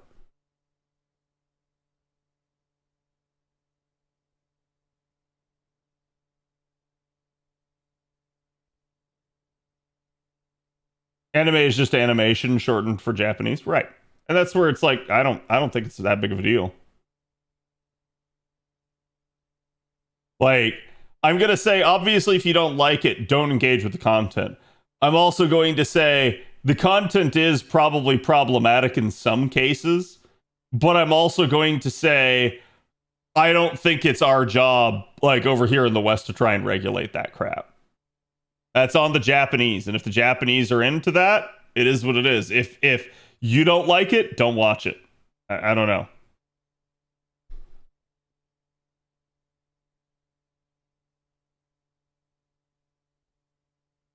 Finding Nemo is an anime because it's just shorthand for animation that we recognize. Yeah. There we go. NP2.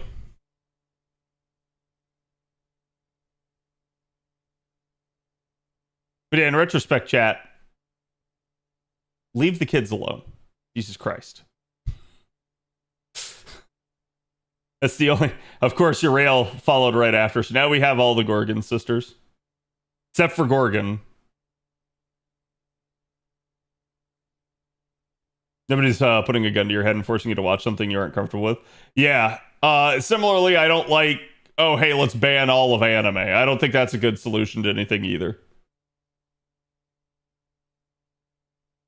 I had a bad day made worse by Isekai Truck and reincarnated in another world as a villain. Yeah, I mean, so do you know why that is the way it is? It's because anime is so oversaturated now that in order to get you to watch a show, they have to pretty much tell you the entire premise in the title of the show. That's why. That's why the trailers are like getting, or sorry, not trailers, the titles are getting like so crazy. Same thing with manga. And that's where a lot of it originates. So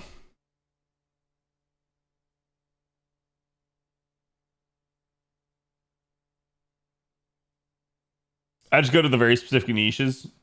No one reads the synopsis.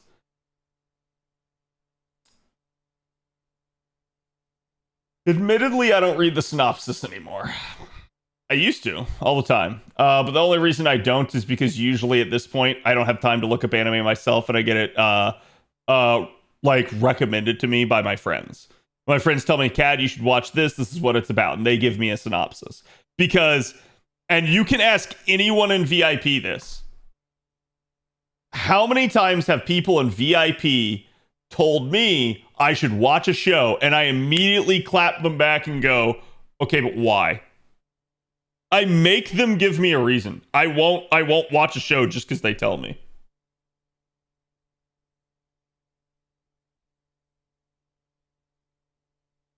Does that have summaries on their search? So the title has to be the summary. Oh no. I feel like in these sorts of things, though, word of mouth, just like with video games, word of mouth is always the thing that pushes and sells. So again, what was our total, chat? Was anyone paying attention towards the end? I definitely still got it done without ever doing a refill, so that's good. These rolls were definitely good rolls. Saber blessed again. 421 for NP2. Yeah, that's not bad. I'll take that.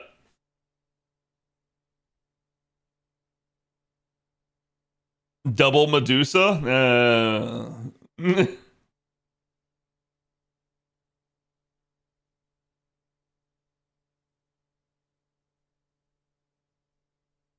What if we said to watch the classics? Which classic? What do you mean by classic? How far back are you going? Because, Chad, I've watched anime from like the 70s. And I do mean anime plural. Not like, oh, I watched the original 1979 Gundam. I did. But it's not the only one I've watched from back then. Record of Lodoss War? I want Record of Lodoss War to get remade because the quality of the animation is crap nowadays. And I hate that. I've tried to go back and watch Record of Lodoss War, but it's such a difficult thing for me to do. I probably need to sit down with friends that have watched it, and it would help me. But that is one that I've always heard is good. I've tried to watch it, and it is one of the few that I've actually struggled to. I've seen Vampire Hunter D. I've never seen Space Battleship Yamato. I hear good things, though.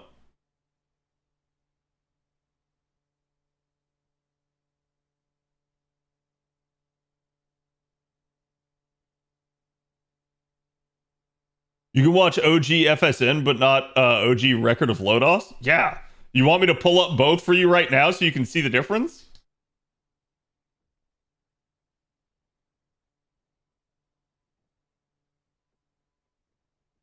Chat, this is one of those things that I think you think is much better in your head than it is in actuality. Okay, Record of Lodoss, chat.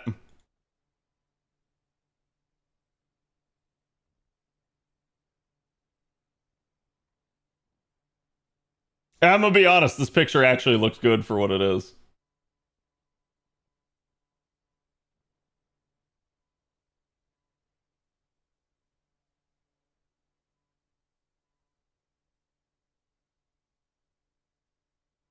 Yeah, I'm gonna be real with y'all, chat. Oh, wait, where'd the other one go? What? Where did I put the other image?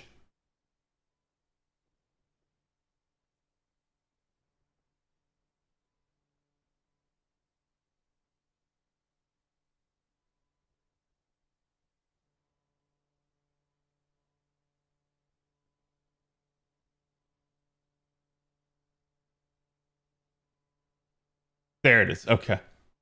Right? Like, there is a definite difference here in quality. And don't get me wrong, I'm not trying to like shit on this and say this is bad. What I'm trying to say is this has not aged well, and a lot of sites that you can find Record of Lodos on are not high quality either. So it's an issue. It is what it is. I'm not gonna say like, oh my god, it's bad, but it is one of the animes that I've had a really hard time sitting down and watching.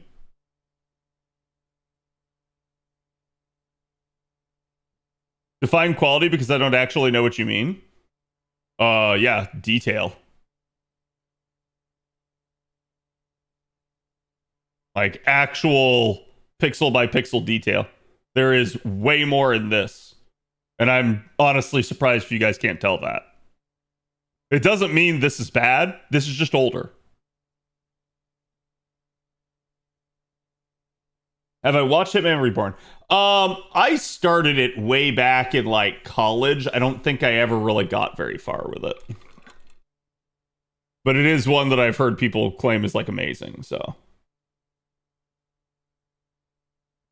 There are older anime that look better than Lodos. Yeah, like I feel like chat's gonna get really defensive because they really like Lodos, and I'm not speaking about the quality of the anime so much as I am speaking about just the age of the like actual animation. I watched Lodos War on Sci-Fi Channel Saturday Anime. Really?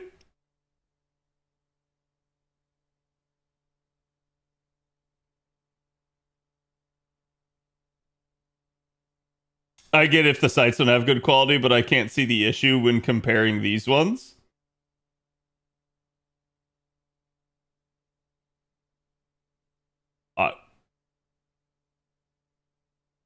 I'm kind of stun locked by that statement. I'm not sure how you can't see a difference in quality here. I'm sorry. I can only view this as bias if you can't see a difference here, because I could use a lot of other animes to make this example.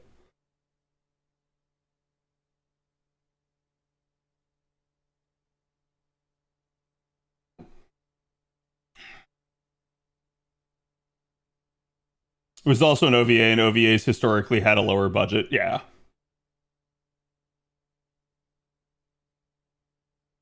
All I see is lighting difference and art style difference. Okay, you're welcome to think that. I can't say more other than to get down into a nitty-gritty technique and art breakdown. It just is what it is.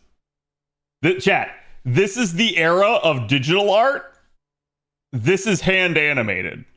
It doesn't make it bad, it just makes it old.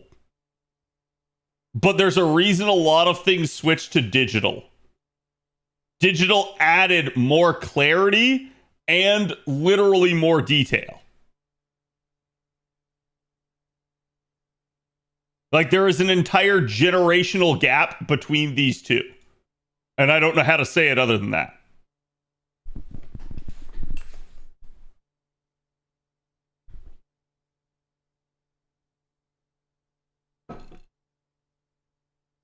Digital made things look worse because they were still getting used to that.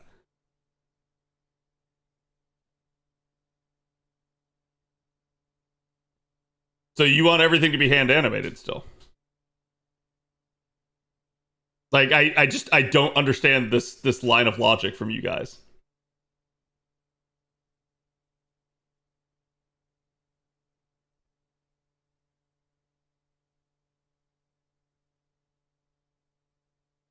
The image is not as clear as you think. Huh? Huh?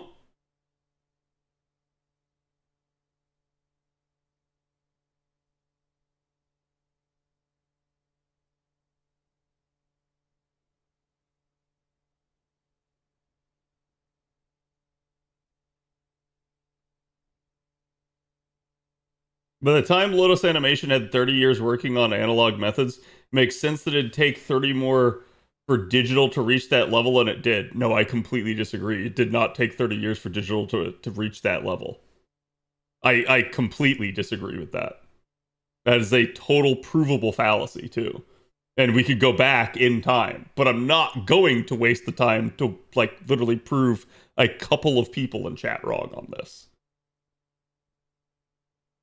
Yeah, I would agree with JC there. Digital maybe took about a decade, and still, I think the quality was there pretty much right from the get-go.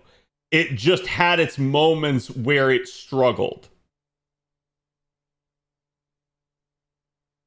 Like, for instance, if we want to go look at Dean Stay Night chat, the one thing everyone points at Dean Stay Night is the CGI dragon. And that's an area that digital definitely struggled with.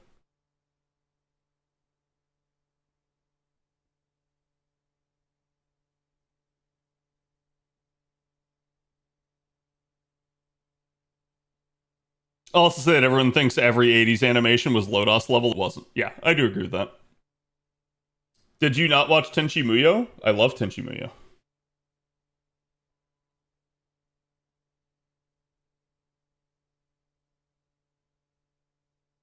But what about it?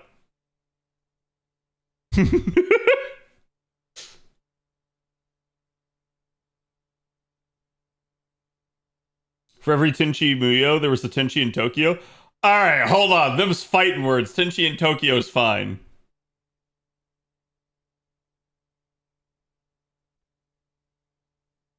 Tenchi Muyo versus Lodos animation? Well, okay, what level of Tenchi Muyo are we talking about?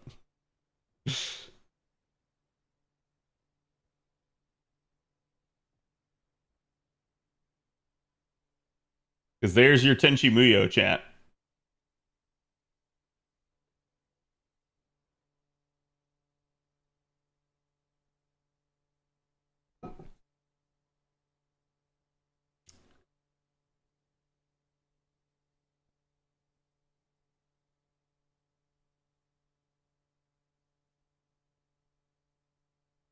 Yeah, this is Tenchi right here. And this is a Cabot. Also, chat, this is a Cabot and a spaceship.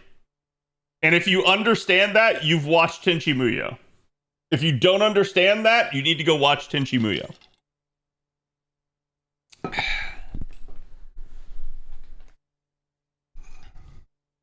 And a little girl, yes.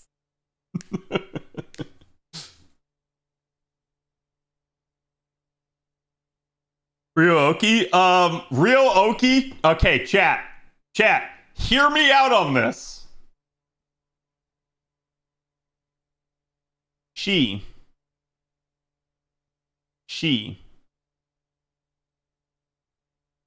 I'm not talking Ryo-Oki here. She.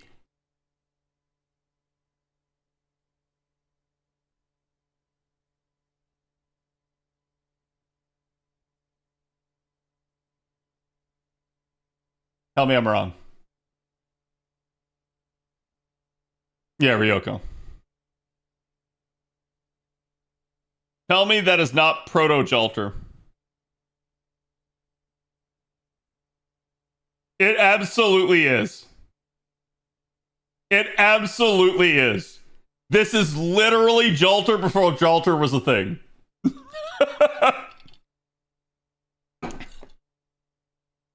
And if you've watched the anime, it is the exact personality that Jalter has. The exact personality.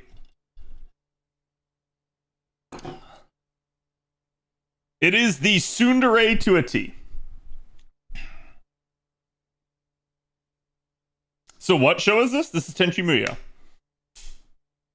It is the best harem anime ever. I don't know. Best is probably debatable, but it is my favorite harem anime. And that's honestly selling it short. So Space Jalter is a space pirate. I would fucking kill for that.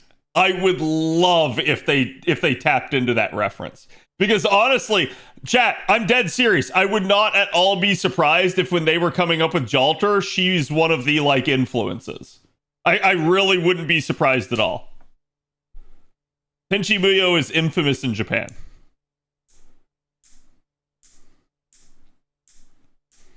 In the same way that Washu probably is also an influence on some of the other characters.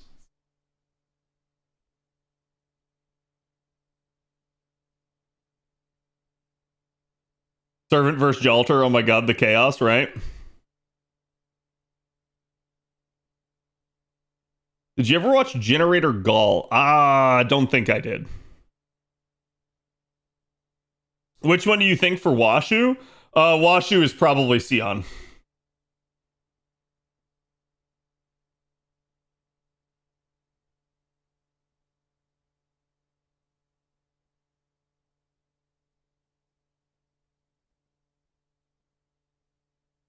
More serious, but I can see that. More serious, but there's some just not as insane.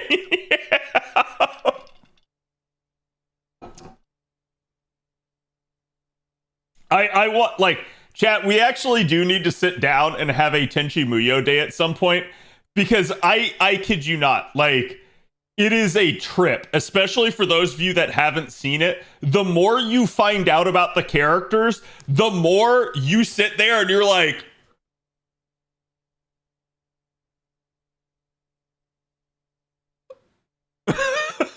and it just keeps happening. That is Tenchi Muyo in a nutshell.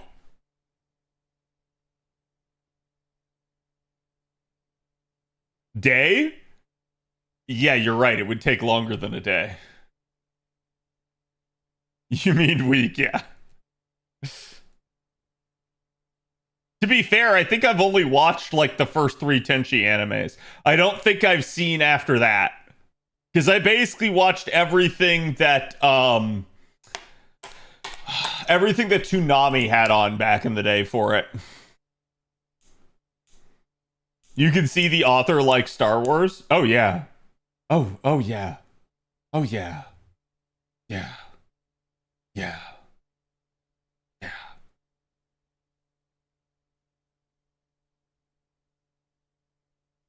I get confused on the order of Tenchi. It's kind of like Fate. There's alternate timelines. There's what ifs.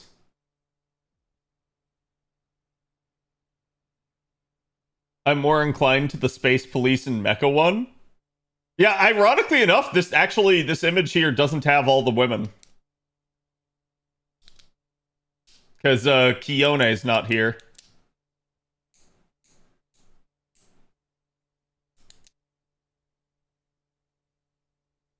Was Tenchi Muyo based on a visual novel? I don't remember, actually. Let me see.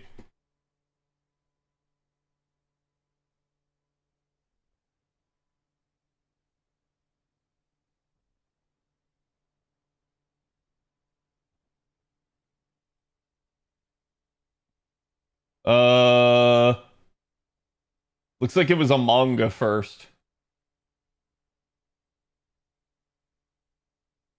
If I'm understanding this right. Comedy, harem, space opera. What a fantastic blend of genres.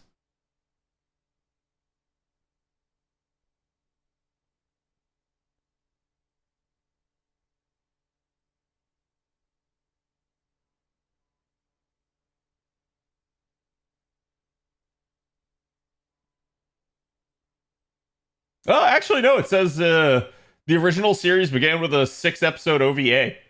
So it's an anime original, yeah. Like, credit to them. They knew how to write back then, man.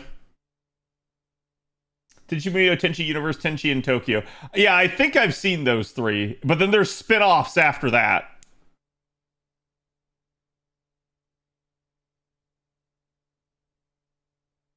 I know whenever I talk to Moons is a huge fan of the Tenchi series. Sort of sounds like Mass Effect without the comedy. I like, honestly, chat, and I'm dead serious. Honestly, there are some animes that I feel like if modern Zoomers watched them, not only would they gain some respect for old school stuff, but they would also just be like, I can't believe they would do that. They did this back in like the 90s. Are you kidding me? Like people would actually like flip their shit and realize how good some of this old stuff is.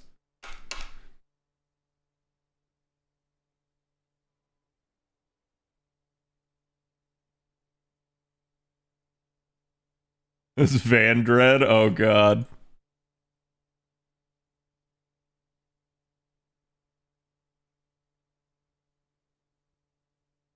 They just talk about Aura farming? Yeah, but I mean, like, Ryoko does Aura farm. Like, it's just a thing. She absolutely has Aura. Now, chat. What if no, I don't want to spoil chat. I don't want to spoil chat. I was gonna say something, but I'm like, no, it would spoil them. I'd rather chat just watch this fresh and have no input. But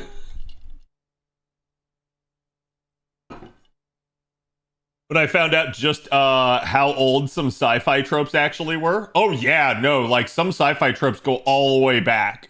All the way back. Like, chat, we're talking like early 1900s.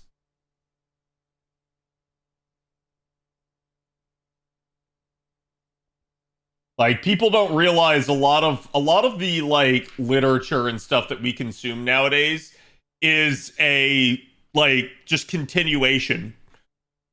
We've been doing this shit for at least 100 years, if not longer. I envy those that haven't seen this. They're in for a treat. Honestly, I kind of want to go back and watch it now because it's been so long since I watched Tenchi Muyo that there's so much I don't remember. But there's so much I do. There's so much I do. And Tenchi Muyo, for me, creatively, is a like major point. Honest to God, when I first started watching anime, I think the first thing I watched was Dragon Ball Z, and it's because my friends got me to watch it. I think I remember watching other stuff on Toonami and being like, eh. And it wasn't until I watched Tenchi Muyo that I was actually sold on anime.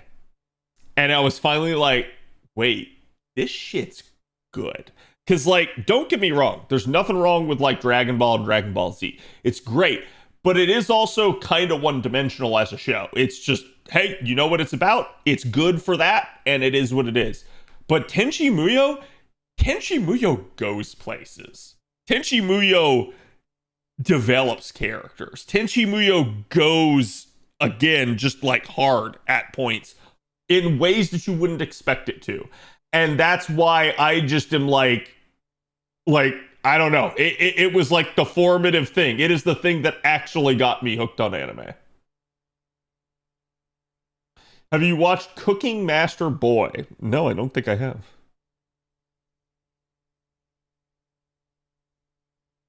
I'm going to go back and watch the classics for the first time, right?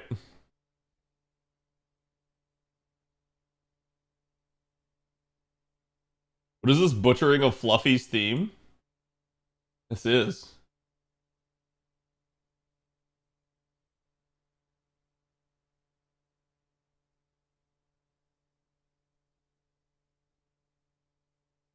I'm a pioneer. Oh no. Is Betelgeuse considered an anime? I have no idea. But no, and I also need to watch Record of Lodoss War. Honestly, this season of anime has not been very, like, big for me in that regard. So we'll see. Chat. No. No. NP2 is fine. NP2 is fine. No. No. No. No. NP5 or bust? Nope. Nope. Nope. Don't need it. Don't need it, chat. Don't need it. NP5 or bust is next release? Yes. And honestly, at this point, like I said, I'm waiting for them to put pity in on every subsequent roll. Then I'm safe. that I'm safe on both servers. The worst a servant can ever cost me at that point is 4,500 quartz. And I know you're thinking, but CAD, that would never happen, right? And you would be wrong.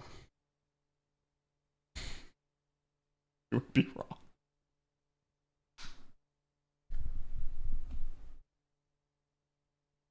Apothecary Diaries is the really only thing I've really looked forward to this season. I think I fell behind on Apothecary Diaries. I think I got to catch back up. I've been watching To Be Hero, so like literally, chat. My sequence goes like this: Monday is season 2 of Go Go Loser Ranger, which is still fantastic. Although admittedly, it got a little like stally in the middle part of the season there. So that's Monday. Tuesday is usually To Be Hero because I end up not able to watch it the first day. To Be Hero, honestly, I actually really like it. I'm surprised how much it has stuck with me, but they've actually done a really good job. It's actually kind of like an anthology introducing a bunch of heroes before they tie it all together. But To Be Hero has actually been really good, I feel like. Wednesday is usually Gundam because even though it comes out on Tuesday, I don't like have it like at my lunch break until then.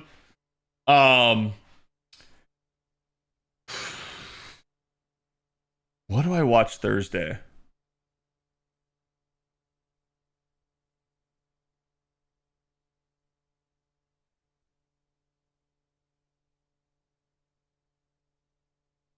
Actually,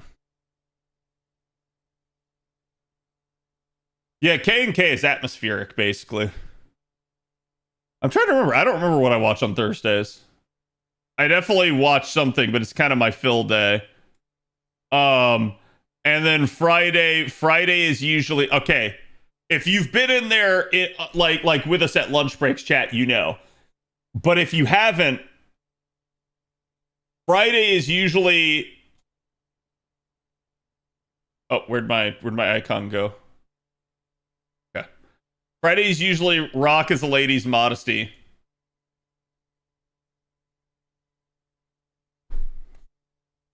And I actually really like that anime. That anime is really good.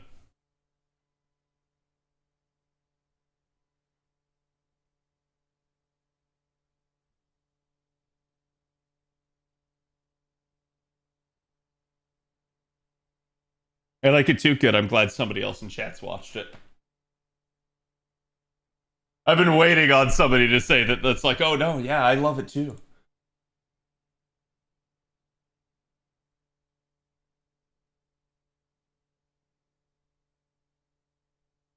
No, I haven't gotten to watch War in the Pocket. I did start Gundam Unicorn though. Which is that last one? Rock is a Lady's Modesty?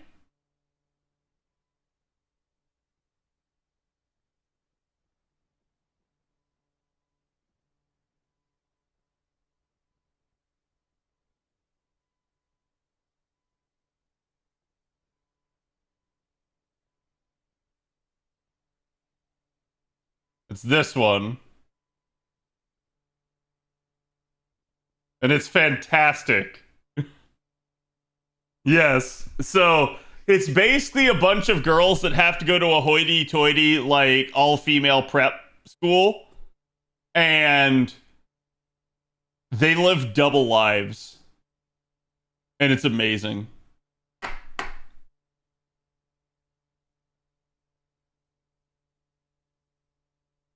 I heard good things about that show. I highly recommend. It's really good. It actually is.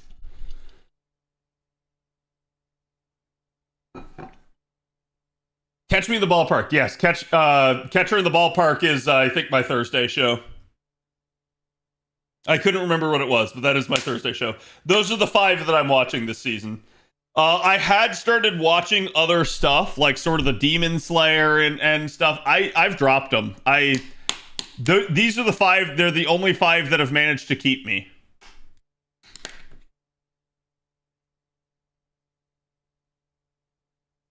I need to watch your boy Kong Ming. You should. It's great.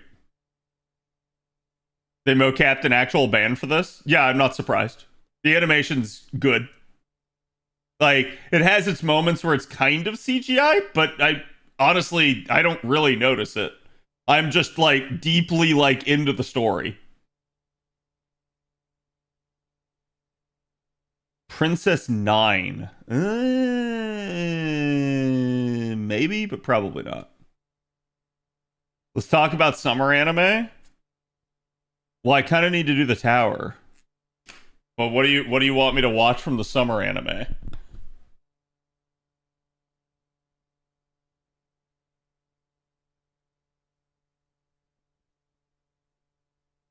The girls' baseball series? Yeah, I'll be honest, I don't watch very many sports animes. And yet, somehow, I still am. The chat, I am. Oh, God. Never mind. Never mind, chat. I forgot. We got to do a thing.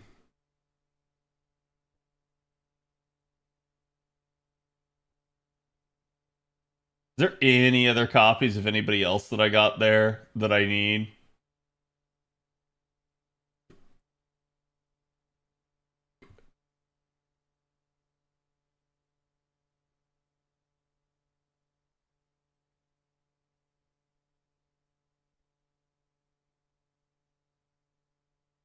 Ooh, let's not burn that. The heck was I? Oh, I guess 3-star foes.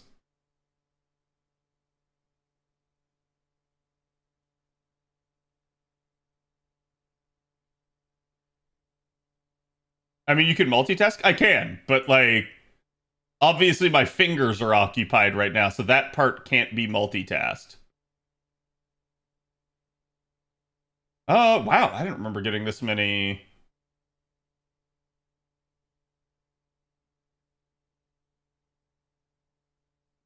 I don't remember getting that many of the 5-star C.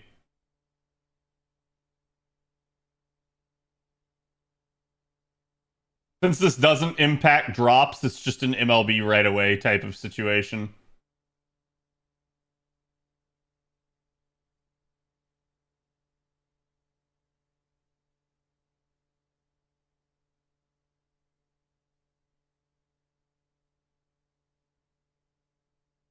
Look forward to Kaiju number 8 season 2. Oh, is that coming in summer? Hell yeah. I hope it's good. Kaiju number 8 is also one of the best animes I've watched in recent memory. Like, it was really, really solid.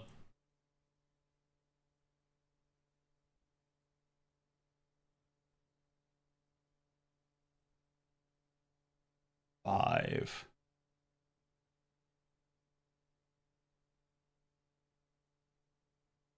So all of those are spare.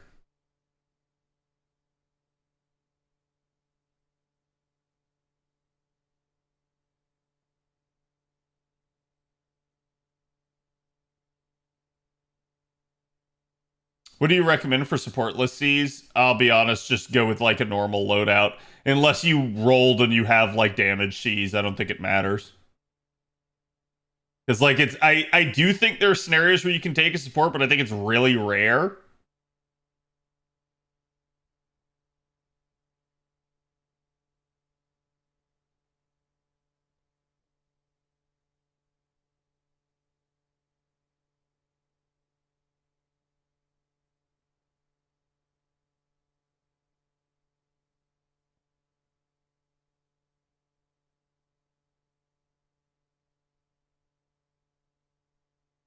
No supports for tower so far. I'm at floor 41. Yeah.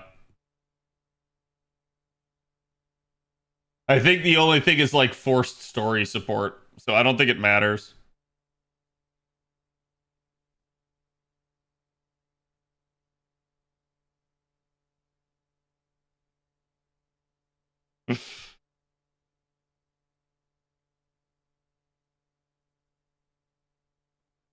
Why does Elmer Fudd sound so wrong?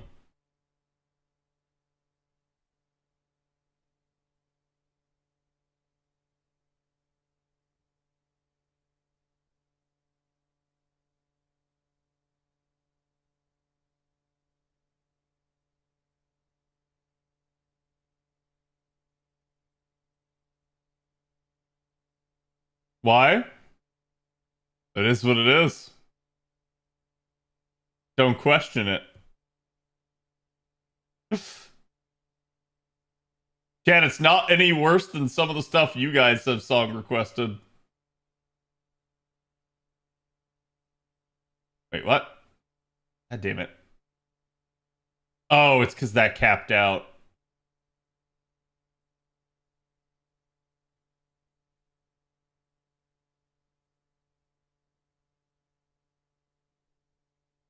Reborn as a vending machine season 2. No, that I don't give two shits about. Honestly, I watched some of that. That was not the worst like isekai I've ever watched, which is surprising, but it still was not like good enough to keep me because I think the thing that eventually got to me is like it's just so stupid that he's a vending machine. Like I understand he eventually gets out of it, but no. Yeah, you bastard. Don't you put on Through the Night. Actually, I think I had this in my playlist and it got taken down, so I'm gonna re-add it. This is Outlaw Star's theme, for anyone that doesn't know. I love Outlaw Star.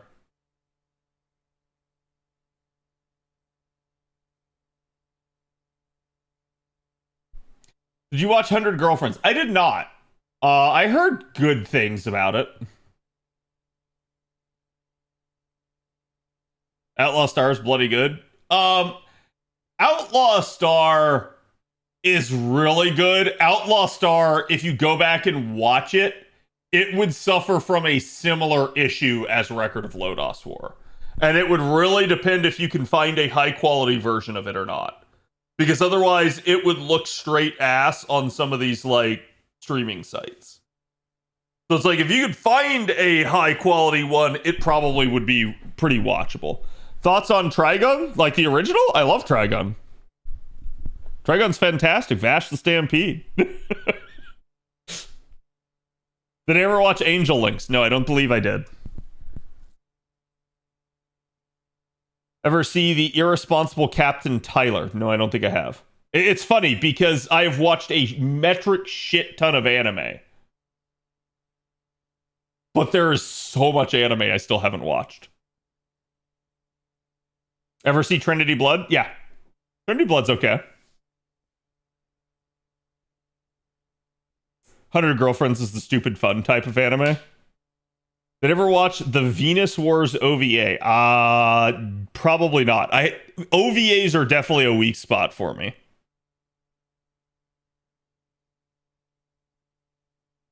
Have I ever watched the original Legend of Galactic Heroes? No, but I do hear good things. Okay, so that's that. Let's go spin down this. If I even need to. Do I? Do I need to spin down my members? No. All right, sweet. All right, chat. Here's how I've been doing things. Now, obviously, I have one copy of the CE that is a thing there. Let's see. Arts card effectiveness, MP gain, and attack strength by 100. I'm going to click on servants of 5-star rarity or under. Well, that's fine. We can kind of do this in place of a K-scope. Well, I'll be honest with you. No, we're just going to leave a K-scope on.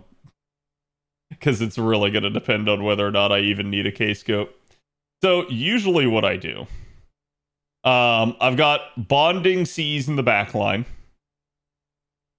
I'm not gonna load out anything into this particular slot yet. But what I do, chat, is I do auto party setup. Okay? And I've heard people like laughing at this and saying, like, oh, why would I do this? Okay? Here's the thing. Go to your preferences. I have it set to servant, not craft essence. I dictate what the craft essences are, and therefore it will dictate to me who to put in. And that's, I think, the best world. Because then it's going to slot in people that it thinks it can fit. And if you don't like one of the choices, I can just go like, bloop, and like pull one of them out. It's that simple. It really, really, truly is.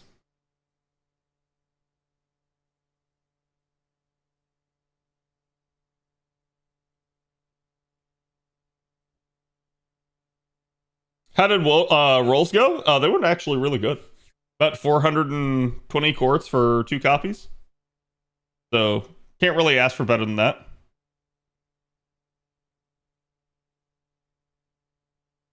I feel like I've heard this before, but I haven't seen this anime.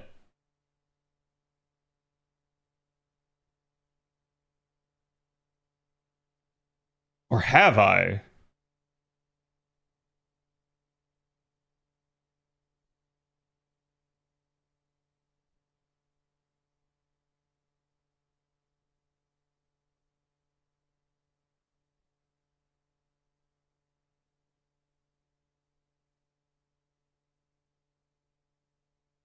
Have I seen this anime?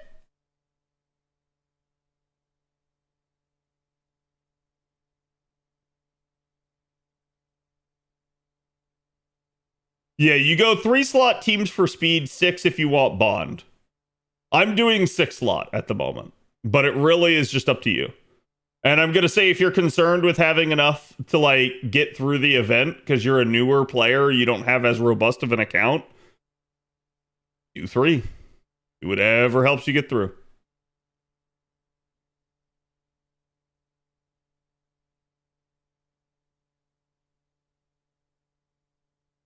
There's also Mo from Apo. Interesting.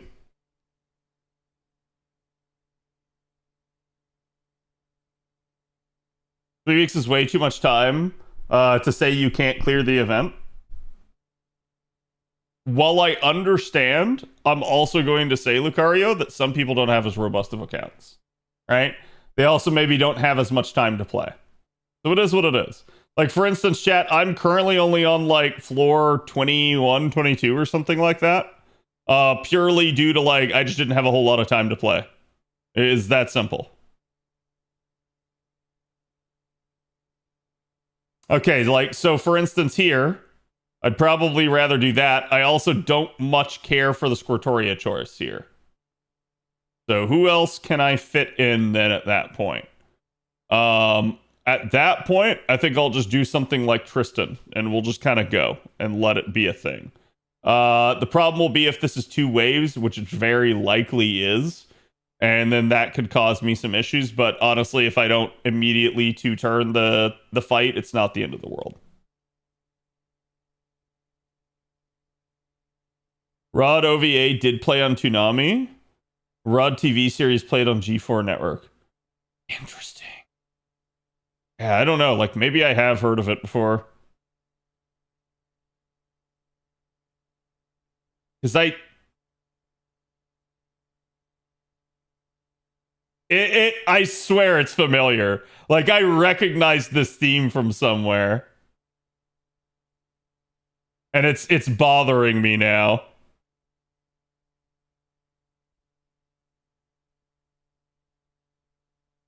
Have y'all watched OG Gundam? Yes. Read or Die was a fun anime? Nani?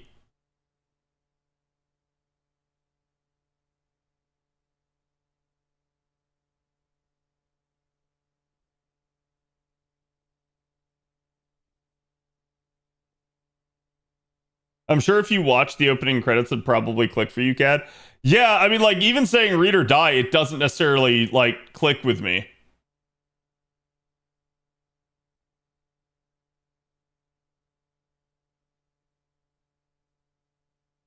Honestly, I don't think this opening's that good of a banger. I think Tenchi had better openings than this.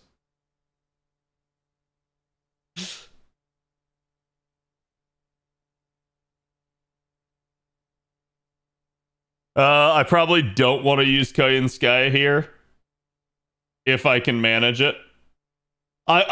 So chat, my logic usually goes like this. I don't want to use my meta supports if I don't have to. 1, because they really don't need to bond that much. And 2, because in general, it's just not that like smart of an idea to do so. Like, it's better to hold them in waiting in case you need them for a fight. Early on in the tower, you're not going to care too much. Later on in the tower, that might become an actual concern. Okay, so here we go. Basically, I'm going to go ahead and use Huyanzhou, but next turn will be a little bit spicy with trying to get to a kill. Remember girls manipulating paper to fight? That was read or die? Maybe. Maybe. I don't know.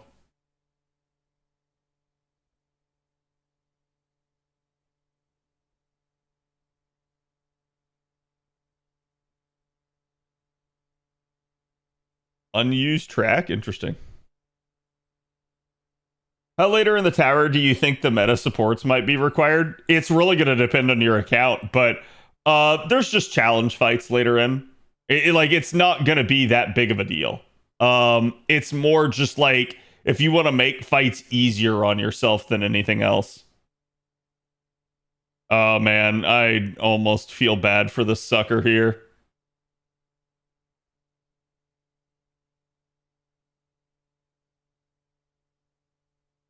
And Jack's gonna do Jack things. And Jack is gonna kill it dead. Oh no! She got weight room! No! Oh! That's just evil. Oh my god. And I almost got 5 of a kind there. Actually, it didn't matter. I could just do that.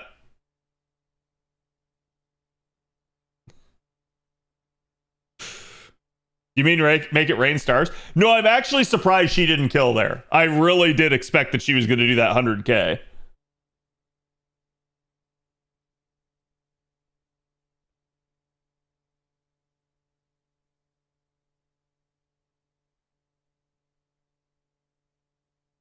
Just got home. What did I miss? You missed rolls. Ooh, we actually get some story.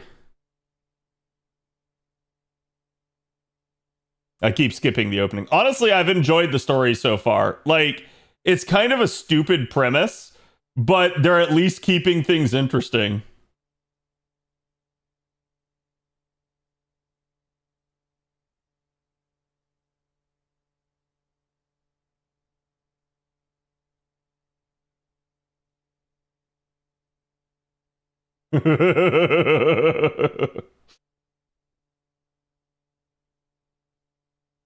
She just tells him go off and have fun.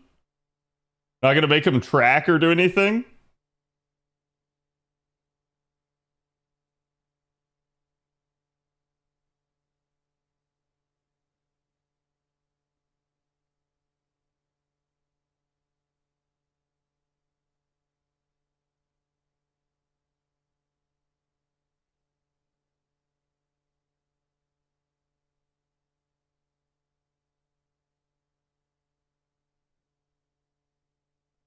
Whenever I, Lu Boo, come to relaxing grassy places like this.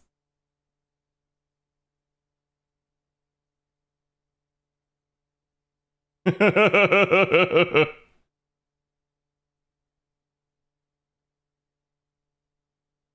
rolls went really good. I basically got 2 copies and 420 quartz. Pretty much all I can ask.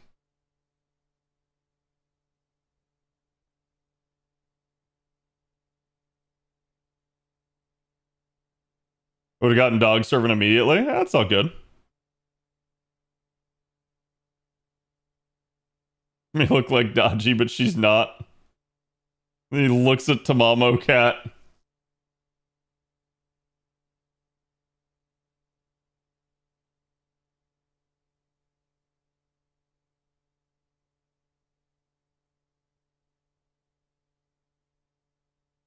They're definitely playing fast and loose with servant interactions here. And I'm going to be honest with you. This is actually what FGO needs more of. It needs more strange servant interactions. Because I feel like that is the issue with them having such serious story-driven events nowadays. You don't get the lighthearted moments of like interaction between the servants anymore.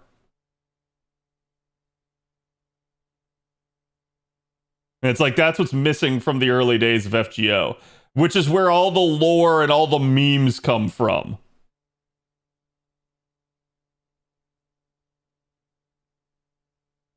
Oh, whoops. I pressed that too fast.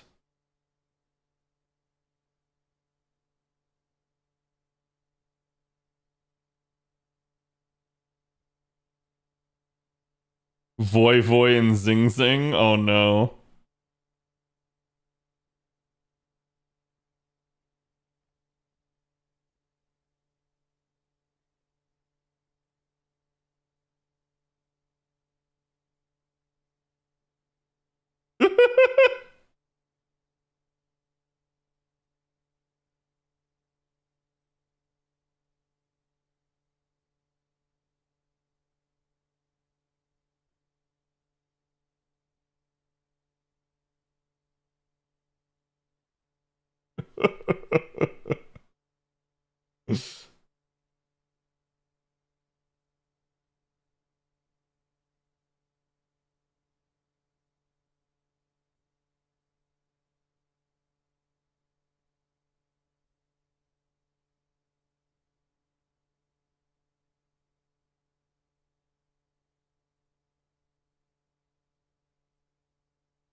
Tower events have always been good for that. They have.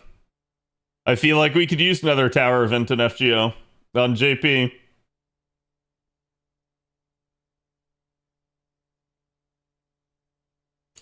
Ooh, another challenge fight. I keep hitting lineup instead.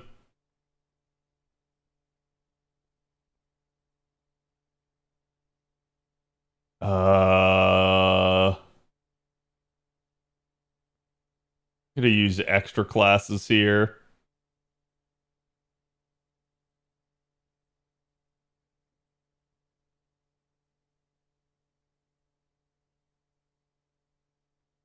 Yeah, why not?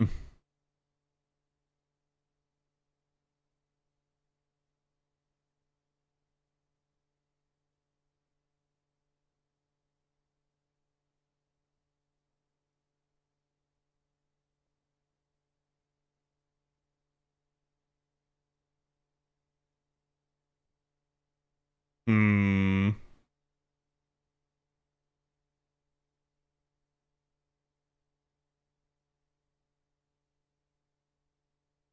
JP needs a grail front? Yeah, you're not wrong. Like, it's weird too. I'm actually surprised that grail fronts take as much energy from the devs as they seem to. I would think that they've got the AI in a decent place now and they could just kind of hammer them out, but I don't know. I guess not. Like, I think the grail front coming up this year is the last one JP's had.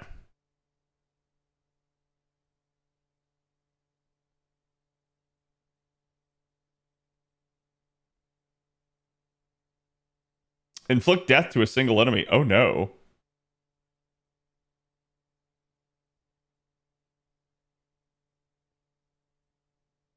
Oh no.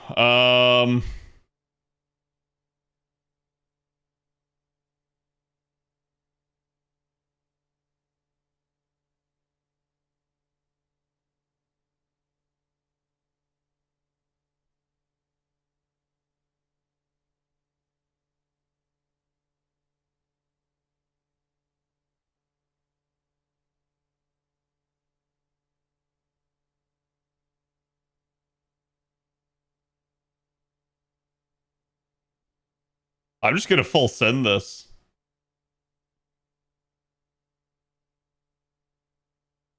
And unfortunately, they might kill.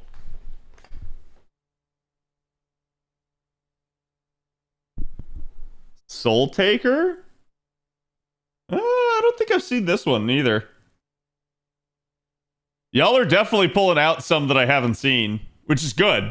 I always like hearing about animes that people loved from back in the day because it gives me hope that there's other stuff that I hadn't watched.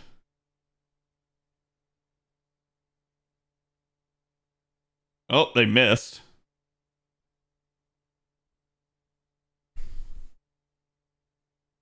This is a little overkill for 500 HP, but you know what? We're sending it. Did I ever watch Gantz? Yeah. Gantz is really interesting, but also really weird. I heard the manga gets like even weirder after the series ends. Blue gender? I don't think so.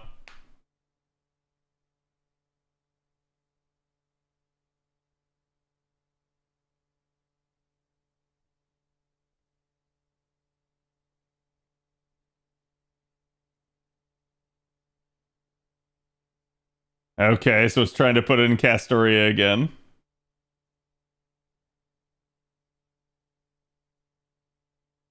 Get slapped with Umu.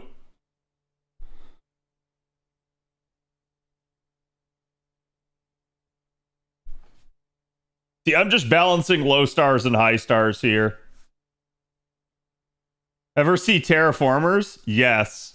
I actually like Terraformers, but people have a tendency to say that Terraformers is a bad anime for other reasons.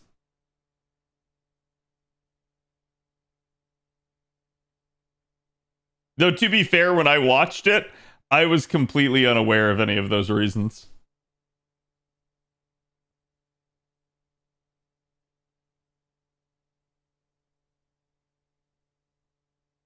Gatekeepers? Not familiar with it. Oh, get backers. Ooh, maybe. I think I might have. Do I want to know? Probably not. It's probably not good discourse for stream. Claymore, I've watched Claymore. Claymore's kind of like female-driven Berserk a little bit. Like, it's not at Berserk's level, but it's also kind of fucked up. Claymore needs a reboot. Honestly, yeah, I feel like it could. I feel like a reboot would really help it.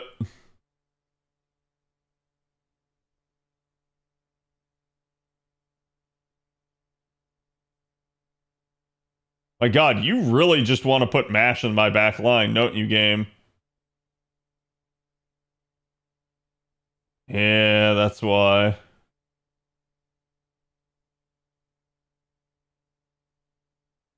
All my other low star writers are on cooldown. Give me another 2-star. Doesn't need to be a writer. Fuck.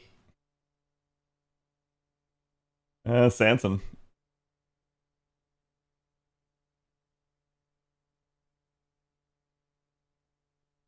Better manga, yeah. To be fair, I feel like even the Berserk animes have not been too solid, so... Like, you gotta go all the way back to, like, the 90s one, right, for Berserk to be good?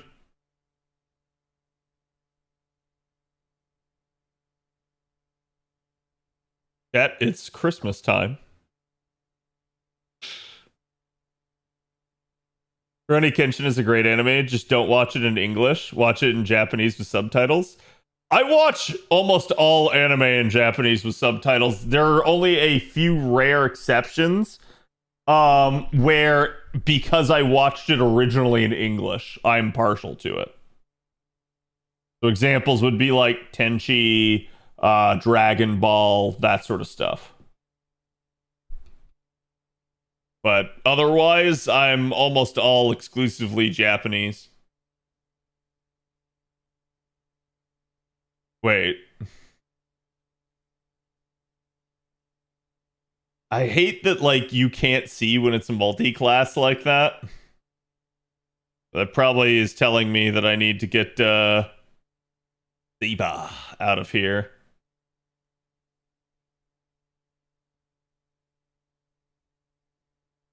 Or her in there.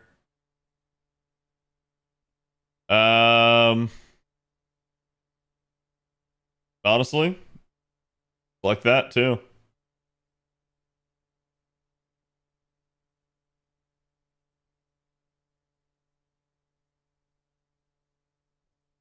Used to like Rurouni Kenshin, but I won't support that mangaka. I'm gonna be real with y'all, chat. The more you dig into people's lives, the more you're gonna find out more fucked up shit about every author out there. To me, if you like the story, like the story. Just don't pay any attention to the author.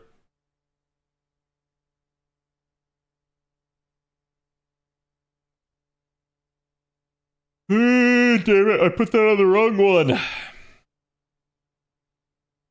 Are you planning on making a who you think needs buffs for 10 Annie at some point? No. Would you like me to?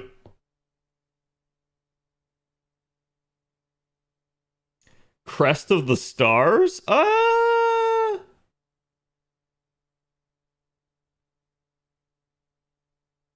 The old saying, never meet your heroes, kind of. No, I can't say I've heard of Crest of the Stars.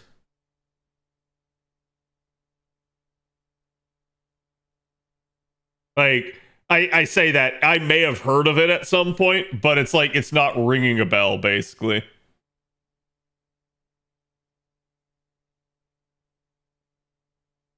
Damn. We'll let Salad Larry get the kill there. Darker Than Black. No, there is no Darker Than Black season 2. It never existed. It was never produced. They had plans for a season 2 of Darker Than Black, but then they absolutely let it all fall apart and it was never produced. So don't ever go look up Darker Than Black season 2. It just doesn't exist.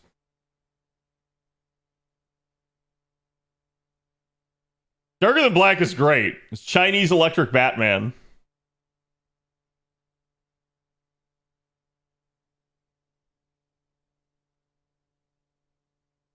It was also on Toonami back in the Outlaw Star days. Was it?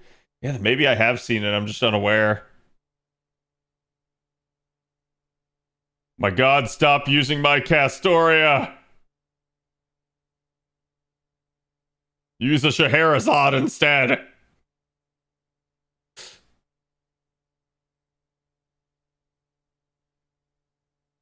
Whatever, I'll let it use the mash.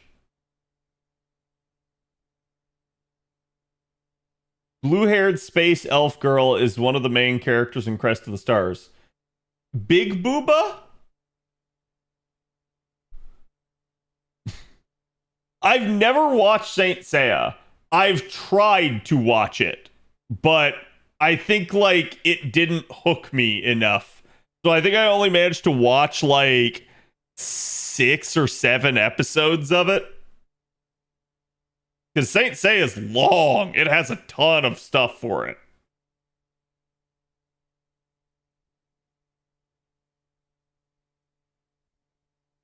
Like Promise Neverland, Tsukihime. Promise Neverland Season 2 could have been fine, but I agree. I agree. They just fucked it up.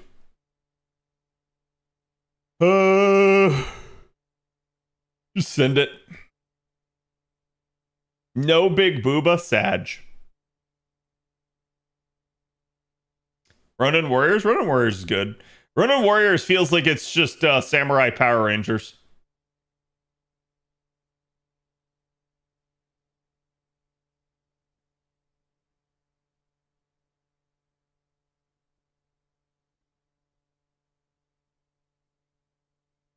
Have I ever watched any Kamen Riders? No. Chad has asked me to a couple times, though. Ooh, let's go like that. Yu Hakusho's great as well? Yes. El Hazard, The Magnificent World? No, I don't think I have heard of that. Like, some of these, it would help if I had it, like, in front of me. I might be like, oh yeah, I remember this one, but going off name alone, no, I can't say I've heard of it.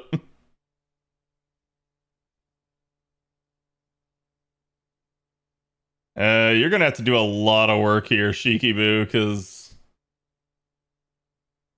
I do not have a lot here.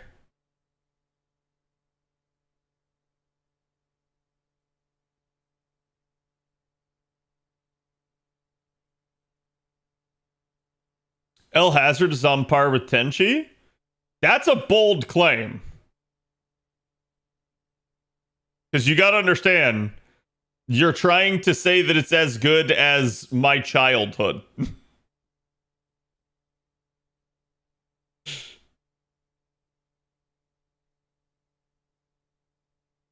Have I watched Elfen Lied? Yes, I have. Elfen Lied's fucked up. Da Capo? I've heard of Da Capo. I've never watched it. Same studio and directors at times? Okay, maybe. Is it also harem? Dual parallel trouble adventure? Nope. I'm a human, chat. Don't be disappointed if I haven't heard of your anime. It doesn't mean it's bad. There's just that many anime. Like literal tens of thousands of anime out there.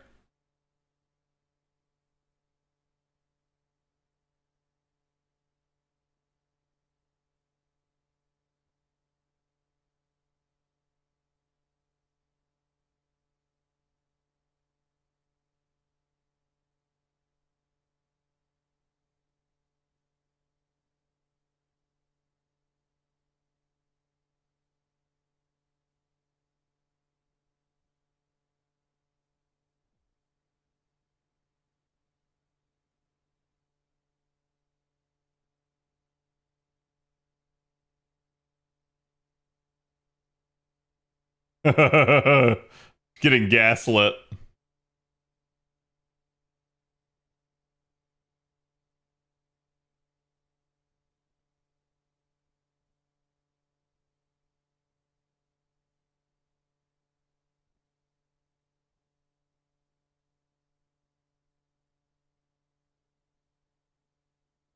Oh my god.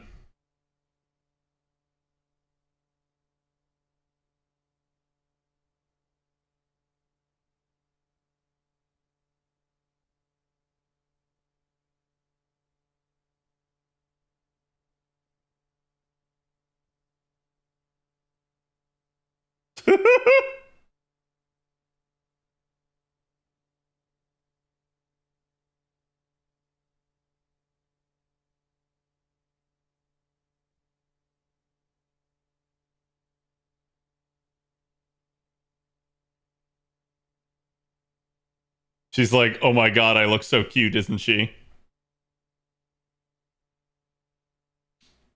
Yep.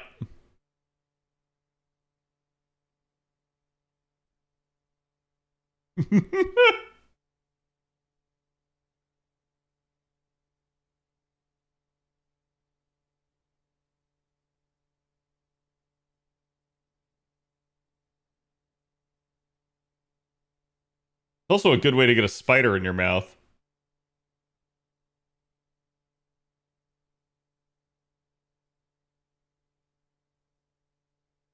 Trinity blood opening. Yep.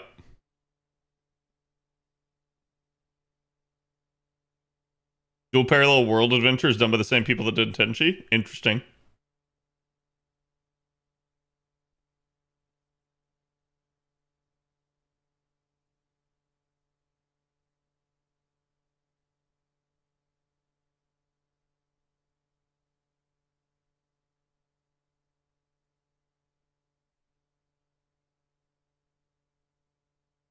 One Piece still going hard 20 years after. Chat, we got Ash to watch One Piece yesterday. We converted another to One Piece.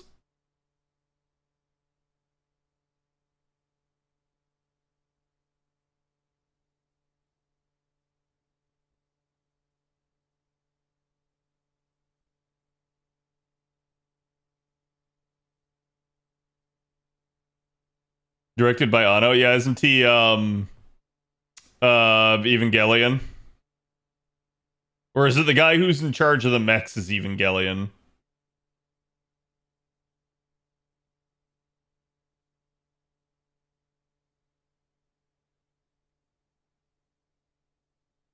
Where did I start from? For what?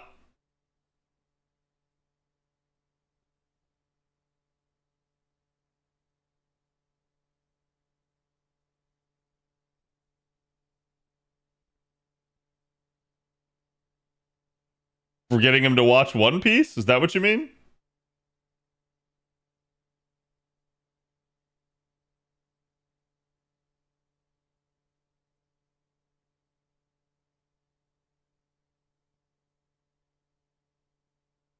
I'd rather watch different anime than try to catch up to One Piece at this point. Listen, I don't want to make One Piece sound overinflated, but One Piece really is a good anime. And that's like all I can say about it. So it's like it's worth the watch, but whether or not it's your cup of tea, I think is something that like just depends on every person. So Saber Deuce or Lily Dusa, Jack the Ripper. Wait, who was the foreigner? Oh, Abby. Abby was the foreigner, and then okay, so it's the children here.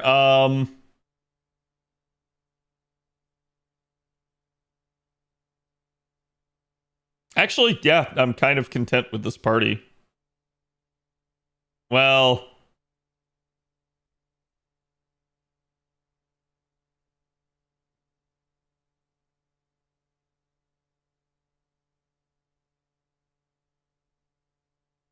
I gotta like let it do its thing.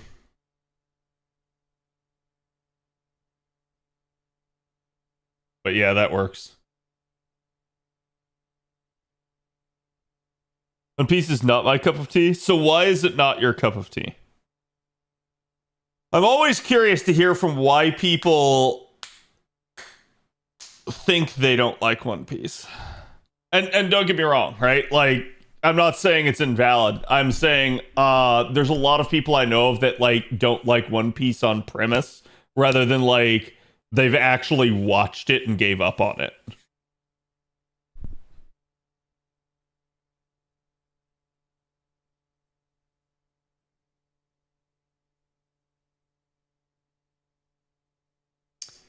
So this is a 1 out of 2. Yeah, I think we full send Saber here.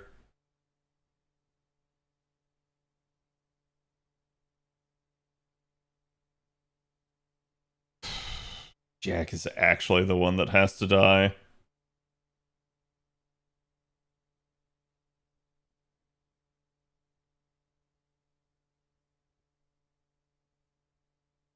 I watched the 4Kids dub, screaming VAs, lots of padding and filler. Yeah, don't watch the 4Kids dub.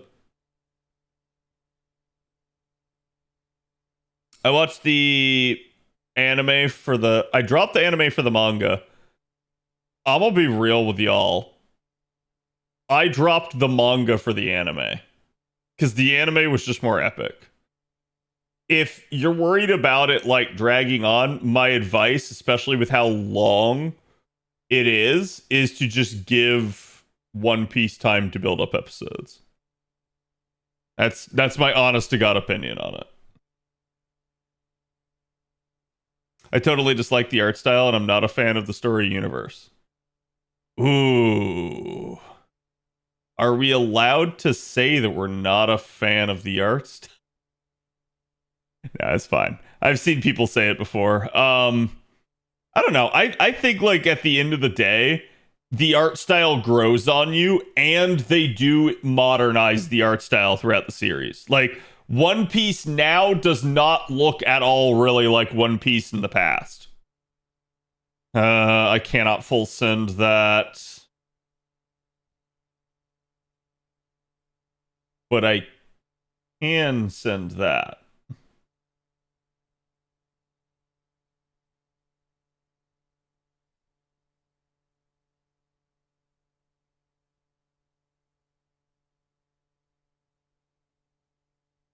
I've definitely heard this.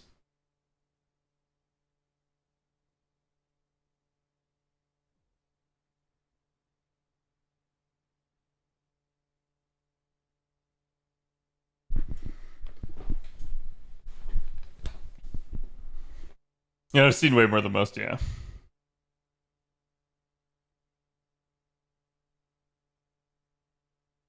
I kind of don't like One Piece because I watched the live action one. Huh? I don't think that makes much sense. Honestly, I don't mind the live action. I actually think the live action's good, but I don't think the live action does like I don't think it's nearly as good as the anime. The one thing that it does well is that it's concise and to the point. I make zero apologies for the next song, by the way. I see what it is.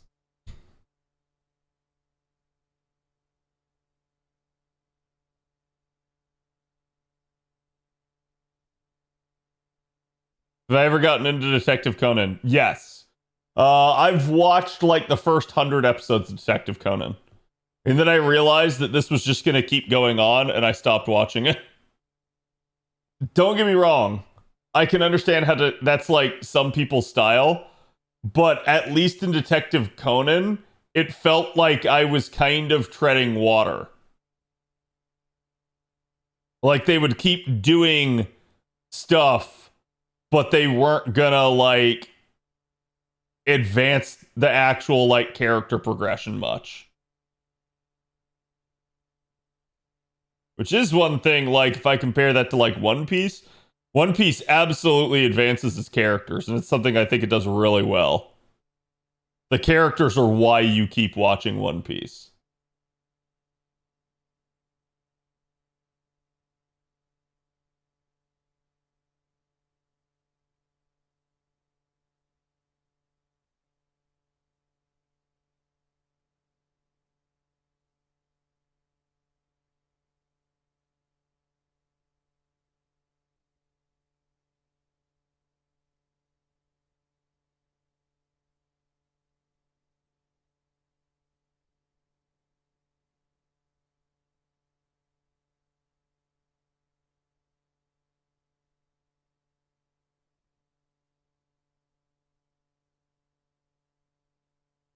What about Bleach? Oh, of course I've seen Bleach.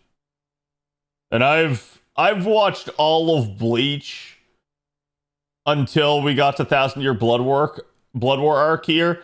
I stopped watching it partially through the first season of Thousand Year Blood War because, like, I don't know, it kind of just started getting dumb to me.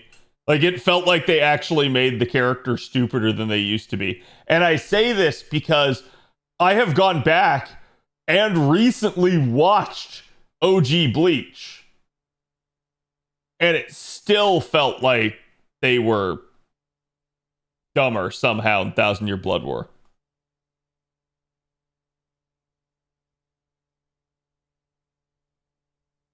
I've heard this before, Jay. And it's fantastic.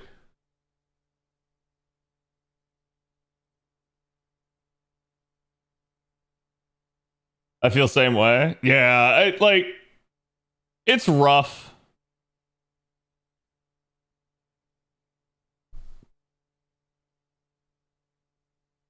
Due to the stress they put on them. Yeah.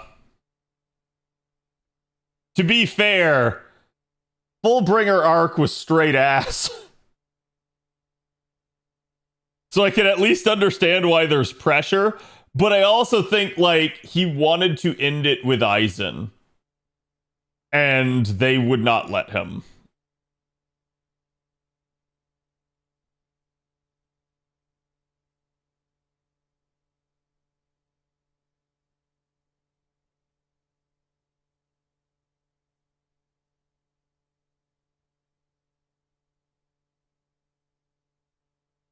It became a who can pull out the bigger stick.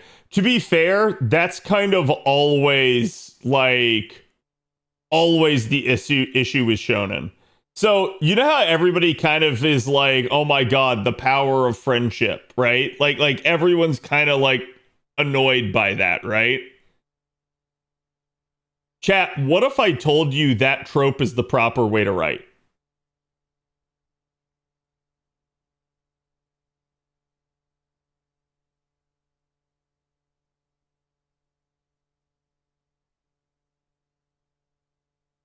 And I'm legitimately being serious.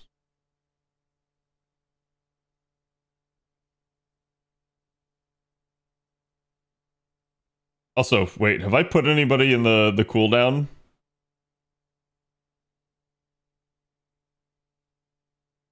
Well, I have another one.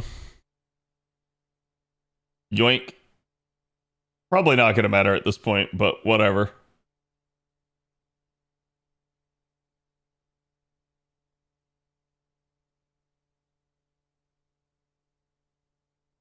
Yoink.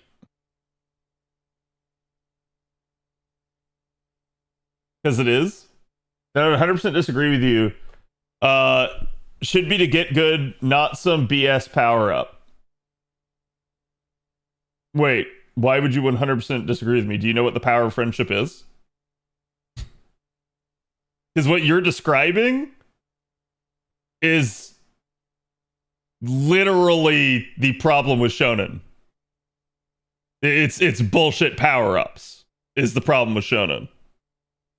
Like, kids love it, but it actually makes for a boring, repetitive story. Hear me out. Okay? In shonen, you always end up with the protag becoming too strong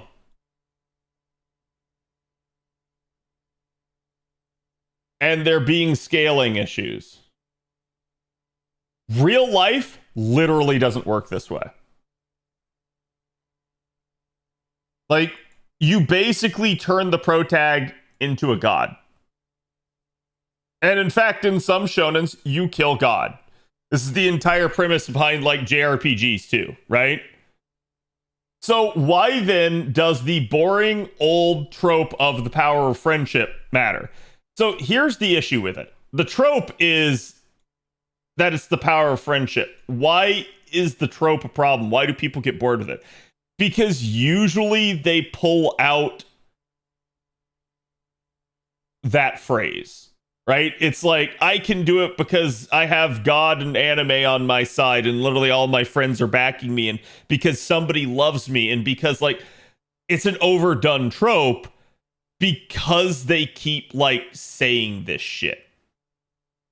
The reason it sucks when that happens is because the reader, the viewer, becomes aware of it.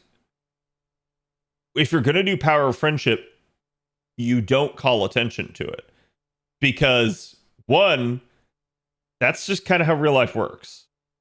When your friend helps you out, they don't go, I'm helping you out because I'm your friend. They help you out because they're your friend and they don't say anything. The idea here is that that's what makes it the trope. It's when they call attention to it that it becomes a trope. But why is power of friendship the actual right way to write? Because if you want to create a long-running series, you have to instead have power of friendship. That is to say, your one character, let's take Saber. Saber doesn't become so strong that she obliterates the world. Instead, Saber has to rely on her friends to help her out due to some major threat. It becomes, the solution is only possible because everybody is working together rather than I am so strong that I surmount the issue entirely. And the reason this works is because, chat, then you can scale the story to the threat. Oh, is it a minor threat? Then maybe you only need the main character. Or maybe it's the main character and one friend. Is it a major threat? Then maybe now you need multiple friends. In fact, you need a party. Maybe you need an army. Who knows? But the idea behind it is that you can have characters come and go as side and guest cast that keep things fresh and interesting over time. And then it becomes more of a, how are they going to do it? And what will transpire rather than, oh, I know protag is always going to win. I know protag's going to get beat at first and struggle, but then come back stronger in the end. This is the actual correct way to write. Basically, you create a party or you create a circle of acquaintances that can come and go as they please. Also makes killing off characters more meaningful. Exactly. Because you know if that character dies, they're not coming back. They have served their purpose. Their purpose was to exist for that arc. Or to end and to inspire the protag to keep going. But yeah, no, I'm dead serious. Everybody kind of hates the trope of power of friendship. It's the corny version of the trope, but this is how you actually write a story that continues on over and over and over and over and over again throughout time without it having scaling problems. Your protagonist is realistic and human.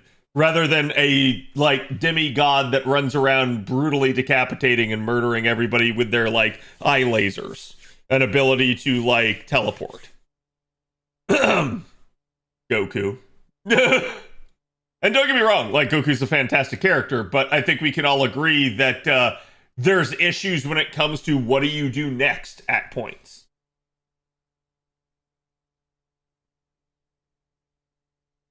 Like, for instance, this is why, I think there's 2 different series now where Goku gets turned young again. So there's Dragon Ball, where Goku is young, and then there's, is it GT, chat? And, is it Daima? I think both have this as a trope.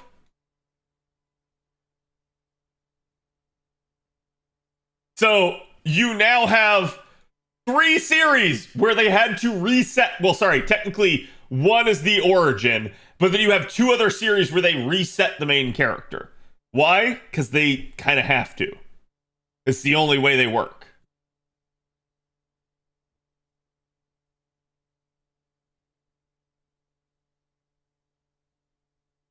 Berserk 90s OP? Yes. This song is way too happy.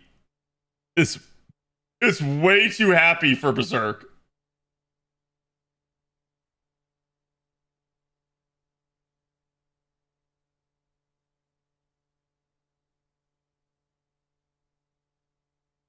One Piece does power-ups nicely. Yeah, and to be fair, I think One Piece was always designed.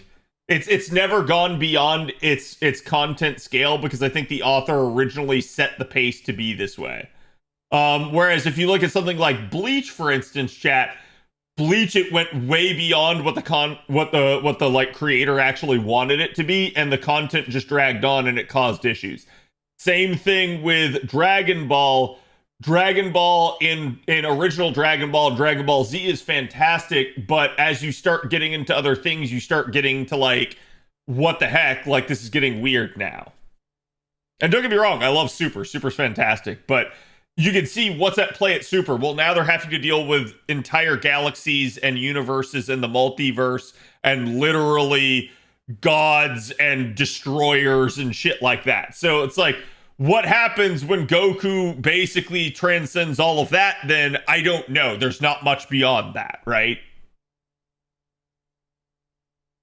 A really nice sliding power scale. Yep. Yeah, that's sort of the idea behind it. So chat. Let's go back and let's look at one of the original shonen stories.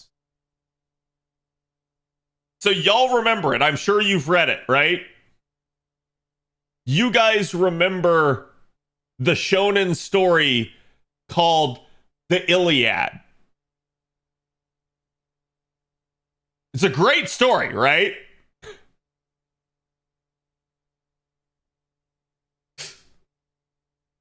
So, in the Iliad, you have Achilles. And Achilles is running around. He's your overpowered shonen protagonist, right? What is the undoing of Achilles? How does Achilles get defeated?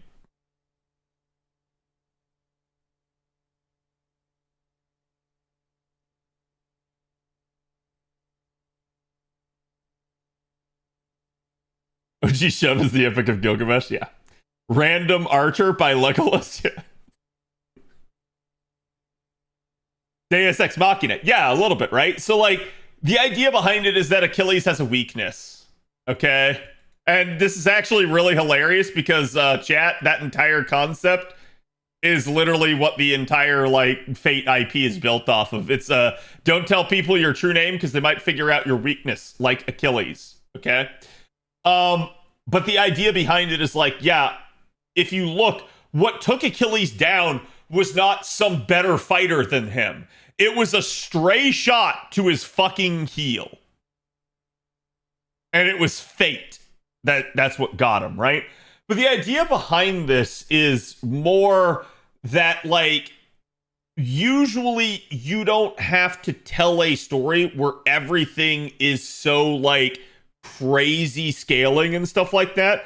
The things that can undo you are actually something so simple. And that's where it actually matters, the side that you're on, the people and the company that you keep around you. That's really what is actually the thing that's going to like help you stay alive over time. And we see this even in old stories. There's lessons to be learned there. Apollona's a jerk. Yeah. But it's like, I'm gonna tell you, it's again, the entire concept that most stories are written around is the journey of the hero. And that is shonen in effect. Okay. But the idea behind it is that the hero has to embark on a journey. There has to be struggles. The problem that a lot of shonen runs into is you reach a point of scaling where there's not technically a struggle unless you force it to happen. And this is where if you have other people surrounding the protagonist, you don't have this issue as much. Like the biggest issue with Dragon Ball is that in Dragon Ball, Goku becomes stupidly strong. So much stronger than just about everybody else other than maybe like Vegeta, okay? But imagine if instead, and this might be lamer in some people's eyes, but imagine if instead like Krillin and Tien and Piccolo and all of them had managed to at least kind of keep up and managed to be in the running, and the only way they were able to do things is to actually like combine their forces. Here's how you know this, chat. They got rid of power scaling, and they did exactly that in the Tournament of Power in Super. They knew it was a problem. They had to get rid of it.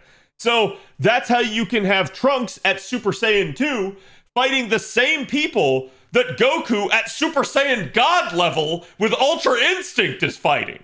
They had to get rid of power scaling because it couldn't work anymore. Things just, they couldn't include the characters with how far the protagonist had gone. So they had to actually pull things back down and make it more of a team battle, right? A heart virus is all that's needed to take Goku down. Yeah, but then Goku's just going to come back because they're just going to wish him back with the Dragon Balls. To be fair, you want some Deus Ex Machina? There's your Deus Ex Machina. The Dragon Balls. The Dragon Balls are the perfect MacGuffin for every situation.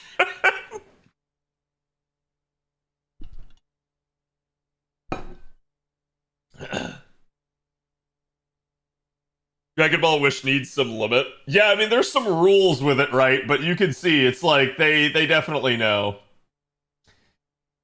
Let's go ahead and give Sedusa some.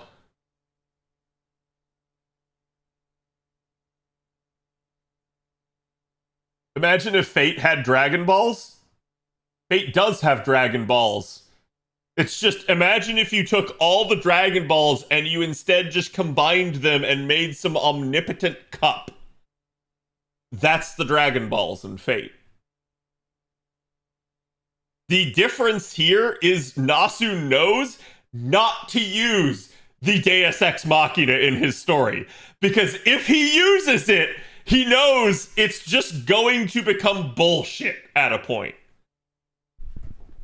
Except the cup is a monkey paw. Yes, and wisely so, right? Not only does it have a moral lesson there, but it also straight up is like, yeah, what do you do when someone just starts making wishes? They're like, I wish for another grail. I wish for another grail. I wish to, like, fix the world. I wish for infinity grails. Like, and they just start, like, breaking things, okay? This is the problem with wishes in general. It's the genie trope from, like, Aladdin, right? It's, okay, you have to put a limit on it or else everything becomes breakable with it and everything becomes defeatable with it. And it's like, oh, there's this new threat. Is there actually a threat? Like, chat, have you guys never asked yourself this? Why? Obviously, you know why Goku and Vegeta wouldn't. But why has, like, Bulma never just gone behind their backs, gathered all the Dragon Balls, and just been like, I wished that existential threat away. I wish it didn't exist. I wish it was trapped somewhere else. It's a plot hole. Because logically, if you have the knowledge and the capability, somebody would have just done it. They would have just said, no, you know what? I don't want it. They just get it out of here, okay? My husband doesn't need to fight anymore. Let him be a father to my children. Let Earth not be like constantly traumatized by these existential threats. At least Akira Toriyama set up in the beginning, unlike J.J. Abrams, who pulls Deus Ex Machina out of his ass. Yeah, no, I do agree with that. I think at least Toriyama realized that the Dragon Balls were an issue and he had to put some limits to them. But I also think it's just one of those deals where Toriyama doesn't care. He knows the type of story he's writing, and he knows at this point it's just about fun. And he just was like always going for that, right? So I can criticize Dragon Ball from a narrative standpoint, but ultimately the author's goal is to just tell a fun story for kids that, like, well, really anybody of all ages can enjoy. It's just like, oh, bro, but what if, like, wouldn't it be super badass if, like, we had, like, this lizard fight this monkey? And, like, that is the entire premises behind Dragon Ball. It's just like, what if we made people fight? Wouldn't that be cool? Vegeta would cry if Bulma ever did that. Yeah, but then all Bulma has to do is just threaten not to take a bath with Vegeta again. And Vegeta would be like, yes, ma'am. Because Vegeta knows. Vegeta knows, chat.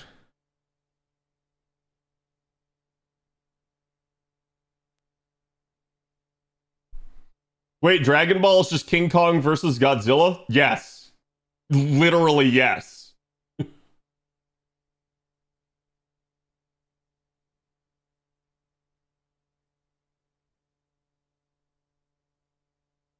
Just how they wish for Goku to come back after Namek and Goku refused. Yeah, also kind of a plot hole, right?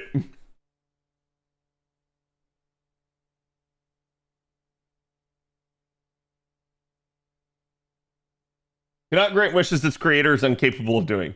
Yes, but what is the limitations of its creator? And who decides that, other than the author? Because there's definitely a smart way you could do it. It's like, oh, I'm not going to wish to kill the person. Just make them trapped over there on the other side of the universe. Hey, or, oh, make it so that they don't know that Earth exists anymore. That's simple, chat.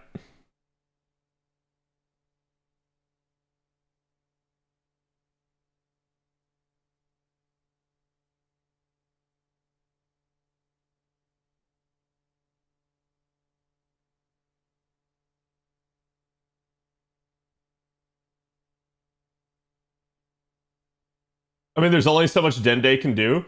Yeah, but chat, then there's like the super galactic Dragon Balls. And then there's just Grand Zeno.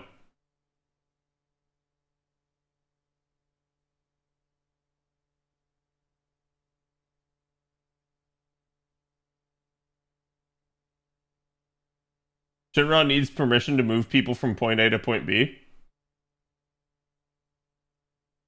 Shinron build a golden dome around Earth to keep the threats away? Yeah. Xeno is Zetus Deletus. Chat. What if Goku had to fight both Grand Zenos at the same time?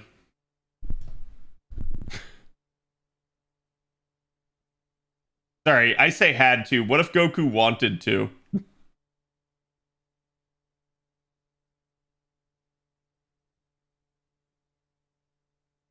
To be fair, the Dragon Balls are kind of written like the Grails. They can do anything until they can't. Yeah. That is the point that I'm making. Chat's trying to give me all this like in-universe rules of like, no, they can't do that. I'm like, yes, they can. They can do whatever the fuck they want.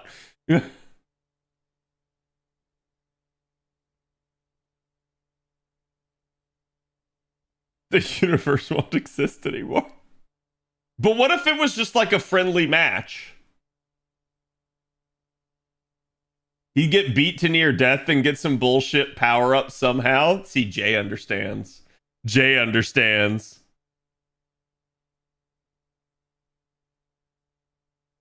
And then the Xenos would be like, whoa, that was amazing, Goku.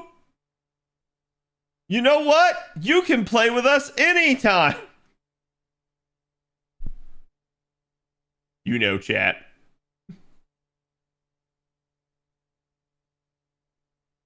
It's two man children fighting, yes.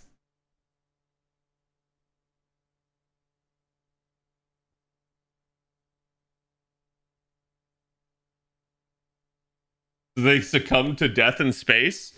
But surely they can't die in space, right? That would never be a thing, right?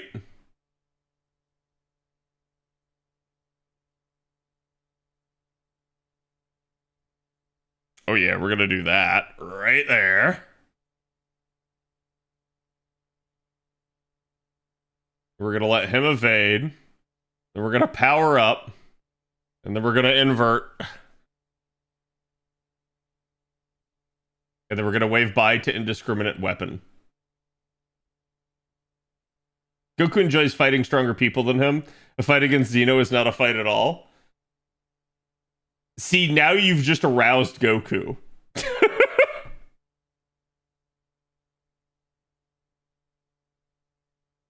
What are the foliage quests? There's just some extra quests for like additional challenge and rewards. Like that's really all it is. They just give out additional like loot rewards and stuff.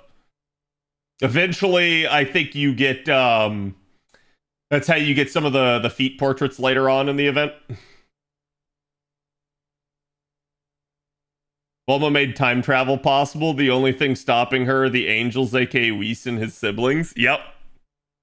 Yep.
Uh-oh.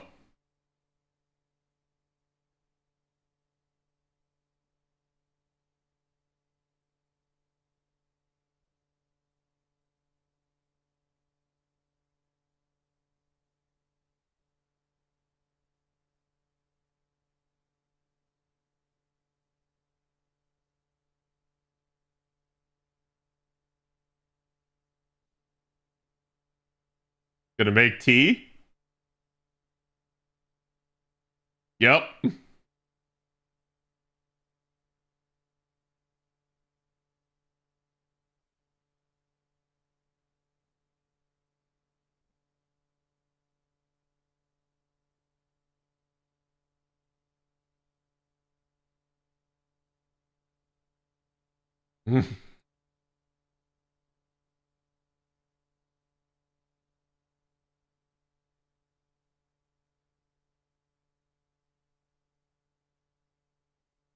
Did we get half cost ordeal call free quests?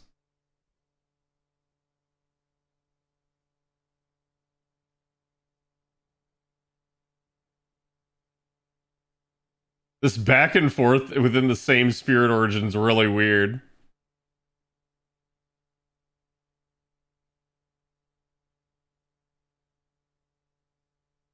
Surprising. Yeah, because we weren't supposed to get that till the end of the year. I mean, at least they're giving us good stuff early. I can't complain.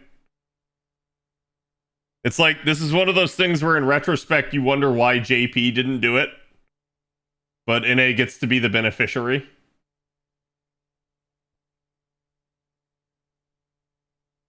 Nice. Nice.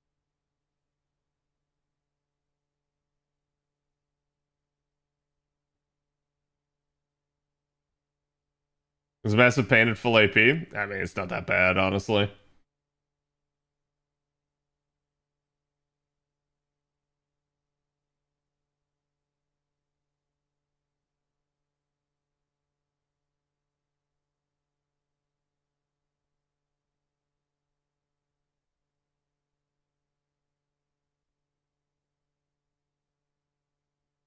I've definitely heard this as well.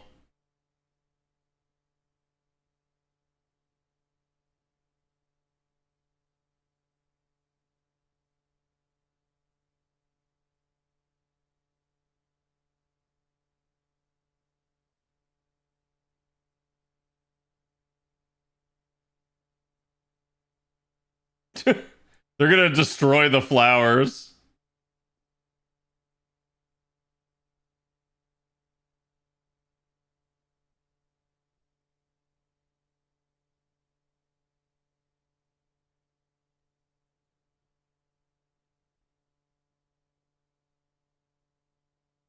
I was just waiting on them to do that.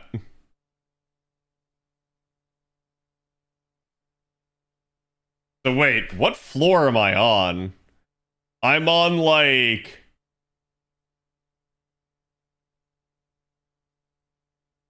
35, I think.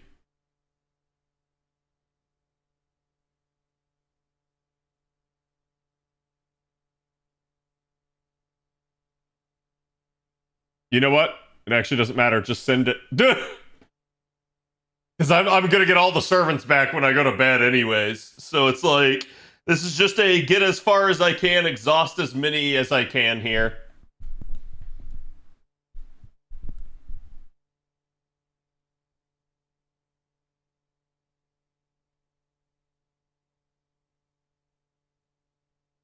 Which is why the Z fighters can never use him to wish away villains like Frieza or Cell. Yeah, no. That's bullshit.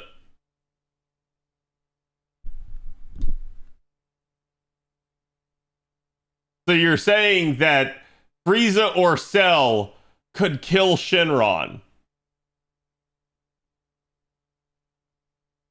Why don't they?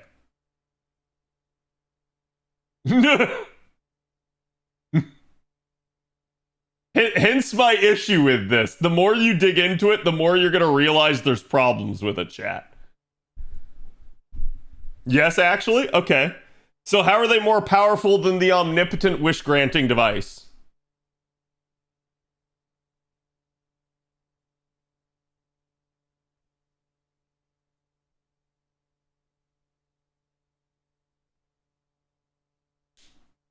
Shinron has been killed in the past? Yeah, I know.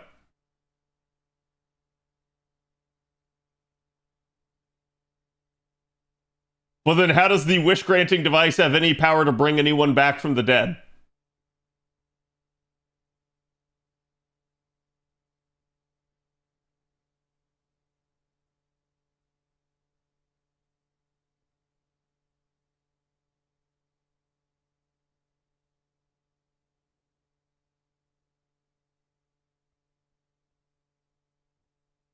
I don't know what this is from, actually. I've heard it before, but I don't know what it's from.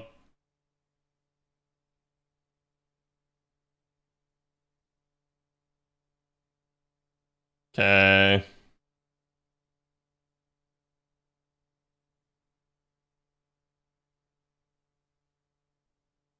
Oh, I swear to God, if that monkey steals everything, I'm just gonna be angry.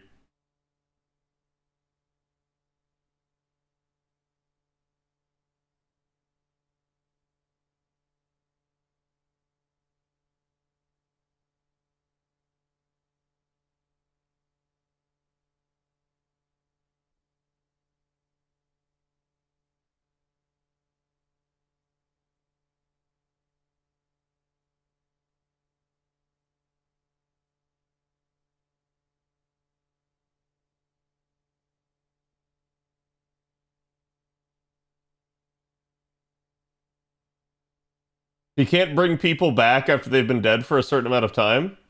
It's really interesting because then Goku fights an entire tournament while dead and still manages to come back.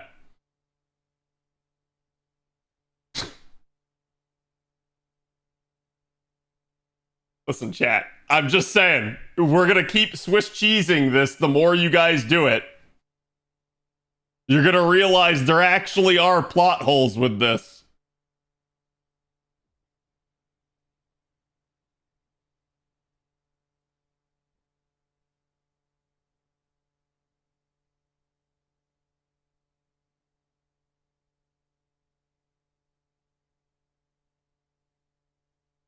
Wasn't that filler? No, not as far as I understand it.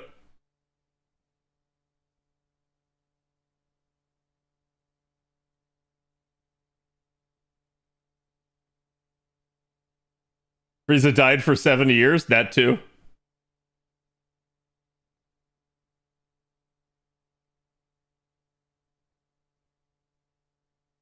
Unless it's a single specific person. Oh, interesting. Who's the exception?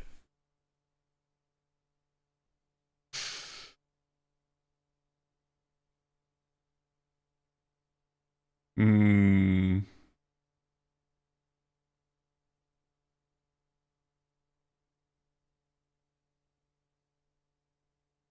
Logic holes exist all over Dragon Ball. Yes, I'm glad someone's finally agreeing with me on this. The exception is whoever the plot needs to be. Yes, you're understanding, chat. Like, it doesn't mean it's bullshit in the sense that as long as the story's good, who cares? But the reason that I'm pointing it out is that it is Deus Ex Machina. It is literally the author actually going out and saying, okay, yeah, but it doesn't work in this specific reason, and here's why. That's quite literally, chat. We've had to get proclamations from on high for why you couldn't just Dragon Ball your way out of these scenarios, because that's the issue with Dragon Ball. You literally put Dragon Balls in, and Dragon Balls are the focus for at least the entire first series, and then a good chunk of the second series, though admittedly they pretty much already by the second series have to start saying, oh no, you can't do this here. It would be improper.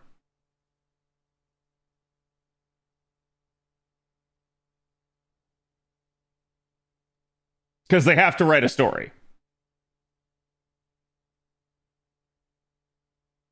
Nasu the strike cannot be dodged. Also, Nasu the strike was dodged. Yeah, Nasu's really funny, and I've talked about that before. Nasu has a absolutely like consistent thing with, hey, I need to make this seem epic, so therefore I'm just going to tell people that this is impossible, knowing full well it is actually entirely possible.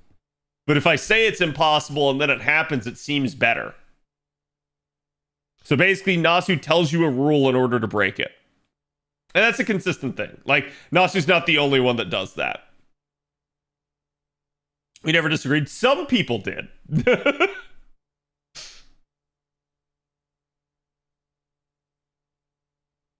Or is unbeatable unless it's under the specific circumstances that the protagonists happen to be in. Yeah, and I actually pointed out that the explanation for Ort was kind of bullshit.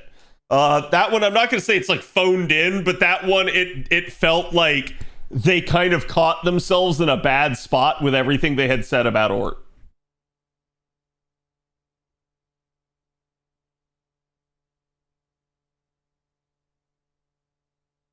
Oh, that'll work. Made one multi and got her? Nice.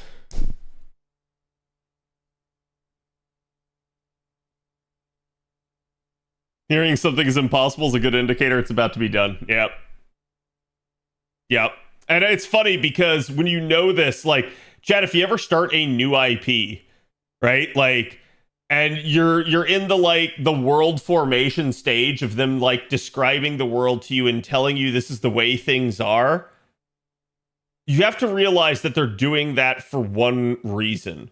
One, they are trying to build the world for you, okay? They're trying to set up everything so you know what to expect. But stories are not constantly about telling you the expected. Sometimes you set expectations to destroy them. Okay? But there's a point where you do that too much, right? So you don't want to do that too much. Instead, you want to make it a rare occurrence, but that's what makes it a like epic thing. It's what makes it a like, oh my God, I can't believe that just happened type of moment.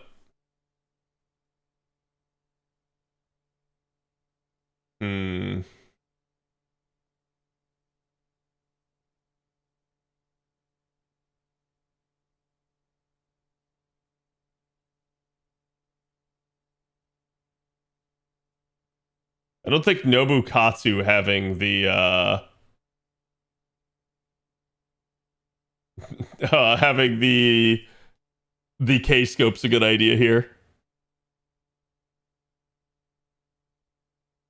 Darius's flames and Lartori's lance together is kind of cool effect. Yeah.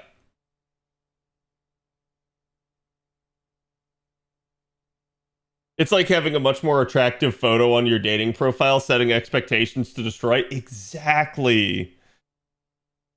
And ladies, no matter how much you put that attractive photo, I can still tell. And if I can't tell, I'm just not going to.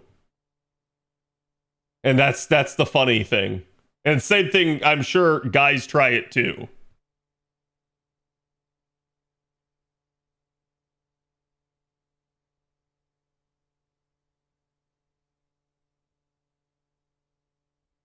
My boss tells me to do something new, and I tell him I don't know how to do it, but I do. Well, then is it new?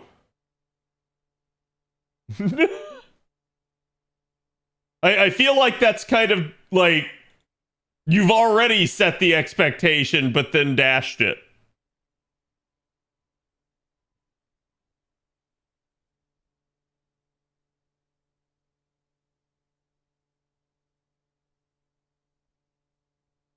But yeah, no, it's world building 101. Okay. And there's also something where just in character development too, you need to push a character beyond their current limitations a lot of the times. So you'll often see things where it's like, oh, like you'll get internal monologue where it's like, I can't do it, I can't do it, I can't do it, and then they do it, right? Because that's just it's how the cookie crumbles in those scenarios. I really don't want to use Mephisto here. So I won't. I literally just won't.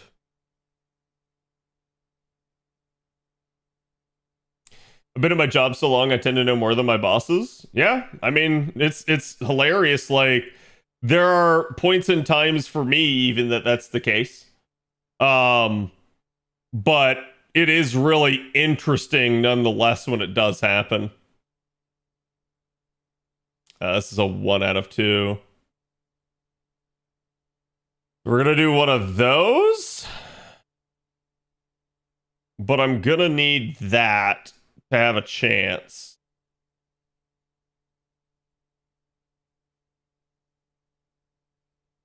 And I doubt I kill here, sadly still. Send in the clown? No.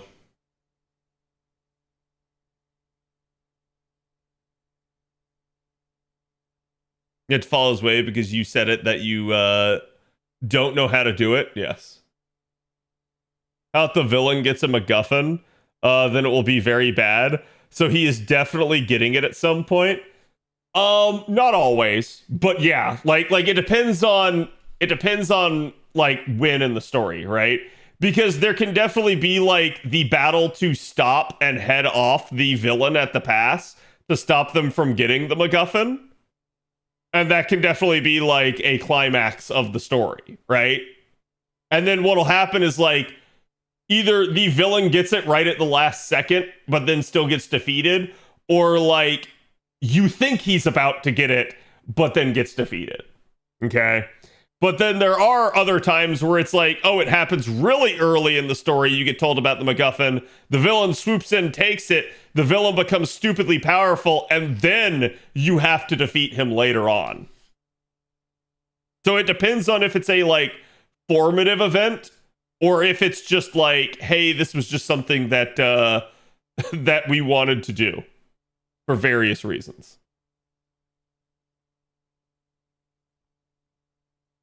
Yeah, we're actually getting Yellow Turban Man gameplay, and I'm gonna do it too. And I have not a single star, so that doesn't matter. You know what? Fuck it. Full blown Yellow Turban Man. Get in there. Just got her my first ticket roll? Nice. Congrats, John.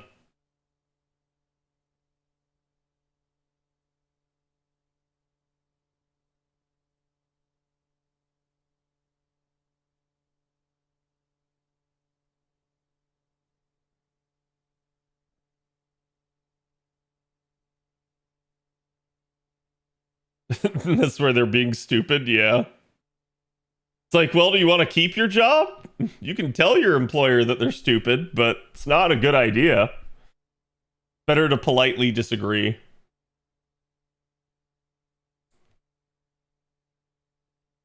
Send in the Muppets, pretty much.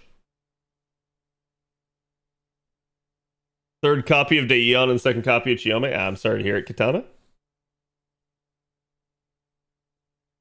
But it's all good. Like I said, she'll have other banners. This is one of those ones where, again, I didn't even really want to go hard because I'm hoping that at least at like Annie here, they give us some early quality of life for the pity system.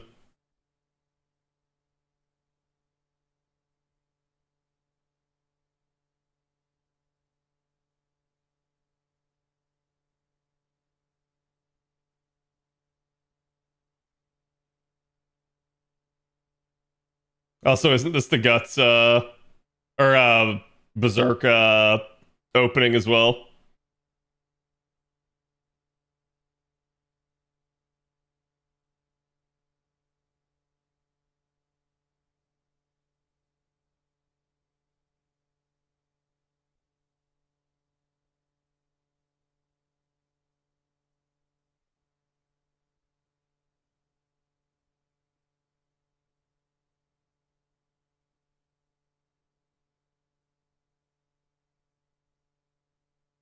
You're open for earlier pity enhancements and account system for this, Annie? Yes. Those are my two like dream items. And like I said, pity is the hope. If we don't get the account one, I'm gonna be angry.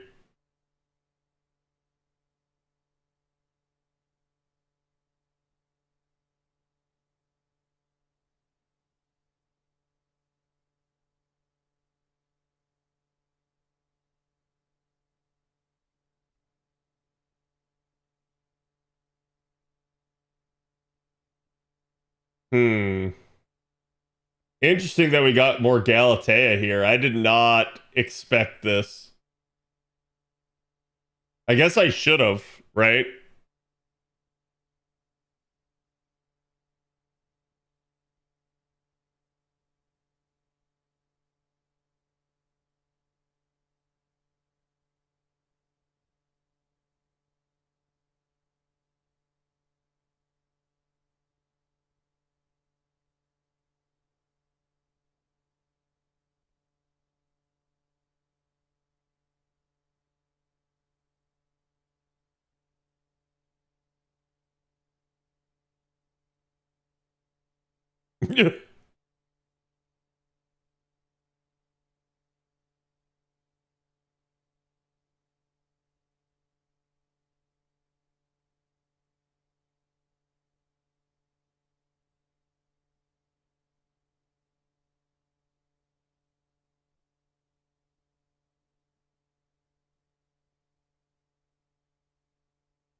Izo picked the wrong drinking buddy, clearly.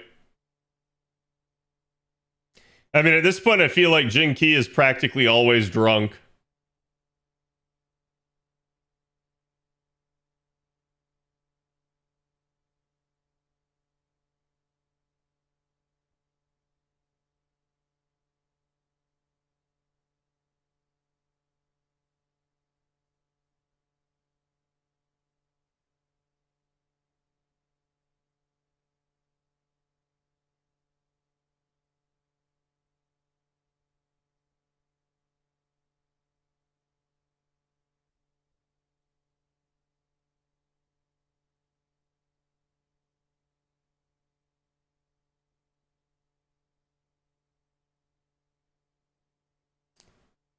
Their only character trait at this point. Yeah, like sadly, that's the way a lot of the like FGO servants kind of are nowadays. And I think it's because again the roster's just grown that much. There's no way they can possibly get them all in. But honestly, that's one of the reasons why the tower events are so good for that. But it may also be why we don't get very many tower events, because maybe that's difficult on the devs to do all this writing. Yet, like, it's odd, right? Because you always hear that it's like, oh, it's not the writers that are the holdup. And I'm like, okay.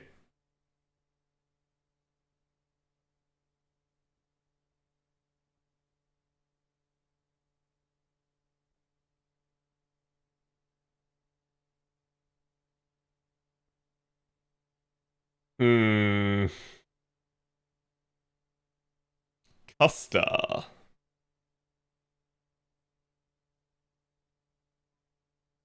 Caster it is. Are there more writers than programmers at Lasingle? Probably. Which is wild to me. Like, I guess to a degree I understand, and they maybe don't want to like go all out, but I am really surprised at this point that they don't like at least hire some more bodies to kind of get back to the pacing they had been at. Because to me, at least, like, while I don't mind dead time, I'm really surprised. Oh, this is a 1 out of 2. That's going to be interesting. I'm still just really surprised that they don't try to get back to that and try to pick up the content pace. Because to me, where FGO has struggled is that content pace. It's the lack of main story that's probably the biggest issue. So if you're telling me the writers aren't the holdup on the main story and that it's like the programmers or the animators somehow, I'm like, why don't you hire more? Because main story is the absolute like thing that powers FGO. Like the game pops off whenever there's main story chapter releases, and it lulls in between that, though there are exceptions like anniversary, New Year's, summer, that sort of stuff, where the game's really going to do well. But it's not a guaranteed type of scenario.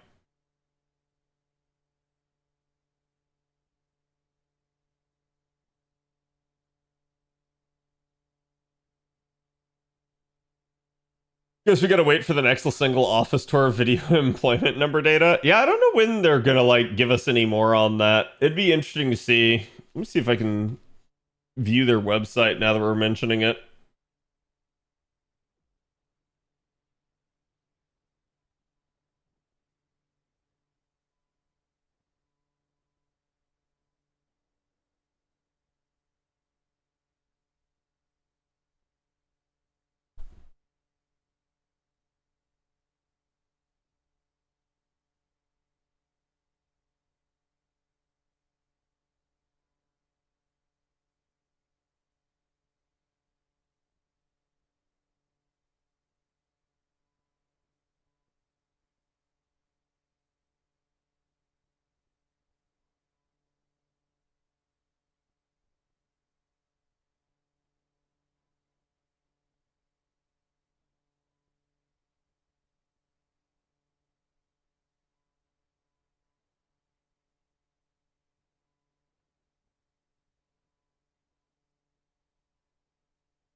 So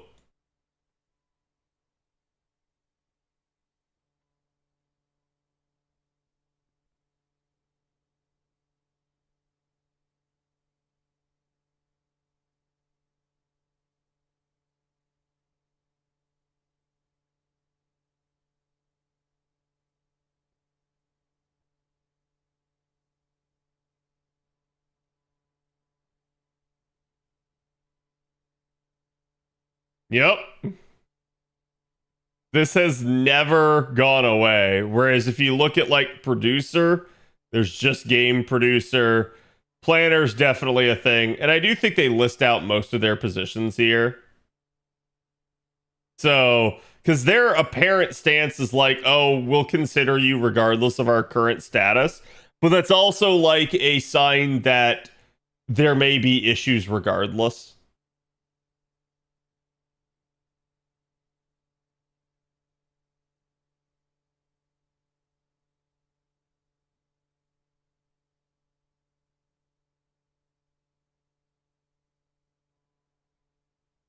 I do find this kind of interesting that there's no like lead marketer position listed here, which tells me that if you actually go back, chat,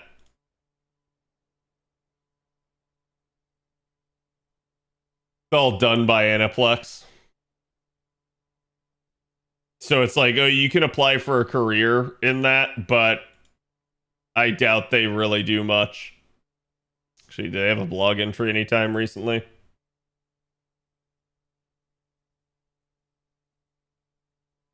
I think he had one back in May.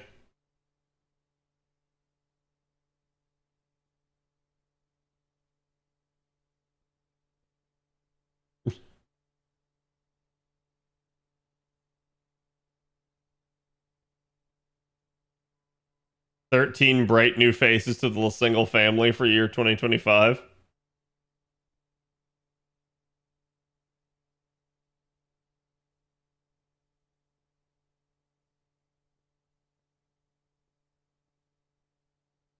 It's nice to actually like see the team working. It's also hilarious that they have to blur this stuff out. Because honestly, some of this looks like it might be like a social media post. Like on like Line or something.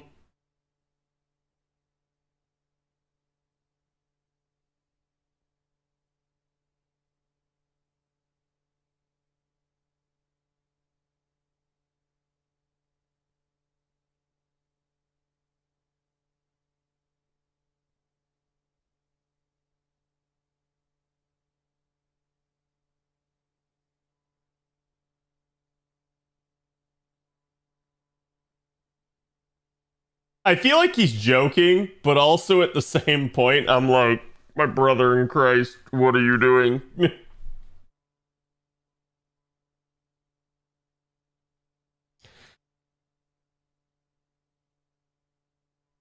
Oh, chat, there he is. There's Mr. 2.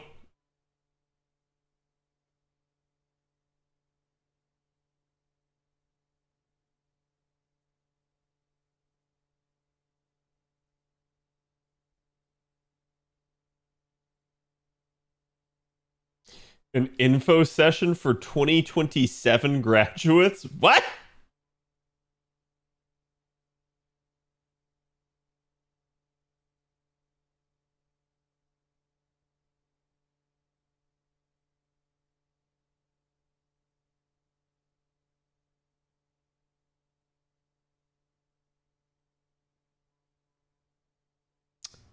I feel like this is a typical thing that they talk about is the workplace environment. See, chat, like they didn't used to do any of this stuff, and I think part of the reason they started to.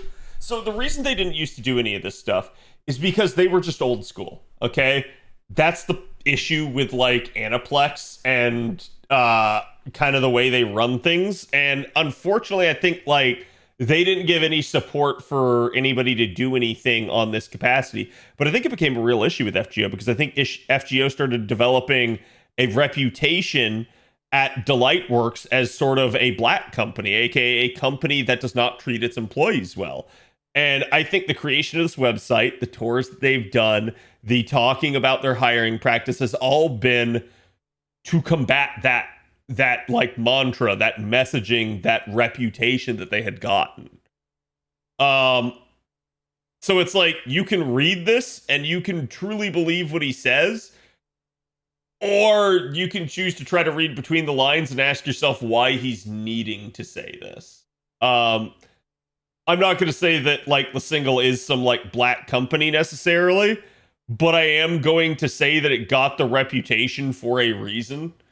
And whether or not that problem still exists there, I think irregardless is going to be a tough thing to prove because you are a gotcha game developer and you are a live service developer. And that is going to mean that you are constantly going to be firing on all cylinders year round, never stopping. So it's an interesting thing to read these things, but I don't know. I don't know, Chad, if you want to go work for them, feel free to.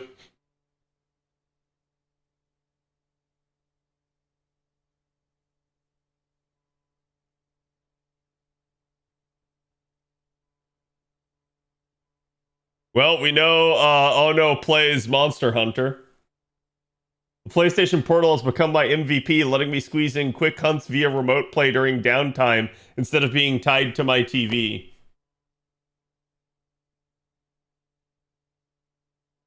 And even sneaking some hunting time in at the office. So I want to say that this is kind of cool, but it's also kind of cringe when your CEO is posting to his company-wide blog being like, yeah, I was totally slacking off. It's like, oh, it kind of makes him relatable, but it also is kind of one of those things where as the employee, you're like, why am I working long hours? Why can I not slack off? The CEO is slacking off and he's never going to get fired and he's getting paid bukus of dollars. Meanwhile, I'm over here busting my ass and I can never play Monster Hunter at work.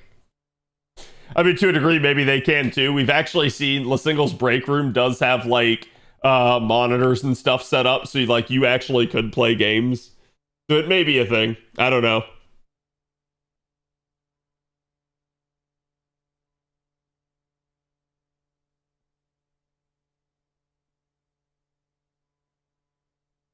Supporting a servant as your Oshi. We're picking up some merch. Yeah. Anaplex wanted you to say that.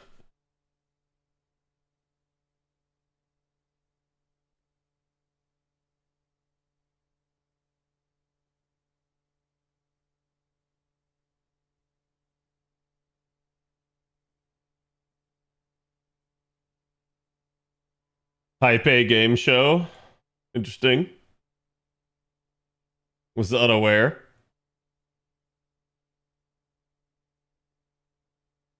For a second there, I thought this was a cutout, but it's actually behind her that the cutout is. But the lighting is like blending her in with it. I get the sense that major video and mobile gaming shows are on the decline. Do you know why they are? Because they've become so ridiculously expensive. That really is it. And like everybody's hurting economically right now. So people are just not going to events if they don't have to. COVID hurt it, and then people didn't rebound off of COVID.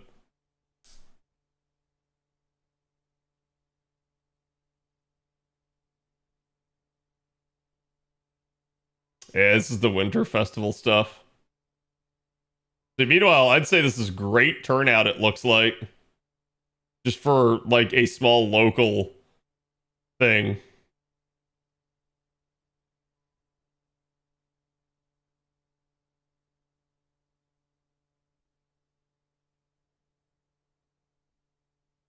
But I'm also gonna say this has got to cost a lot of money to do crap like this, like marketing wise. And sadly, I think like they spend too much of their marketing on stuff like this. Don't get me wrong, I think it's good that they do it, but I feel like somebody's got to do more marketing outreach globally for FGO. I think it's a major issue at this point because Japan gets it, but I'm not sure anywhere else does.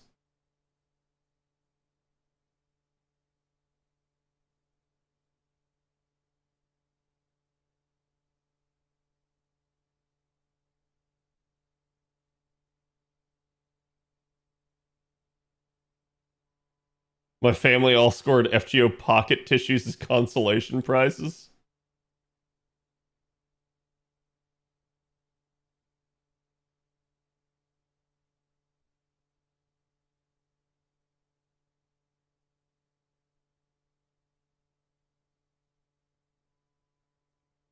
Yep. See, there you go. Like what you're reading? Interested in joining us?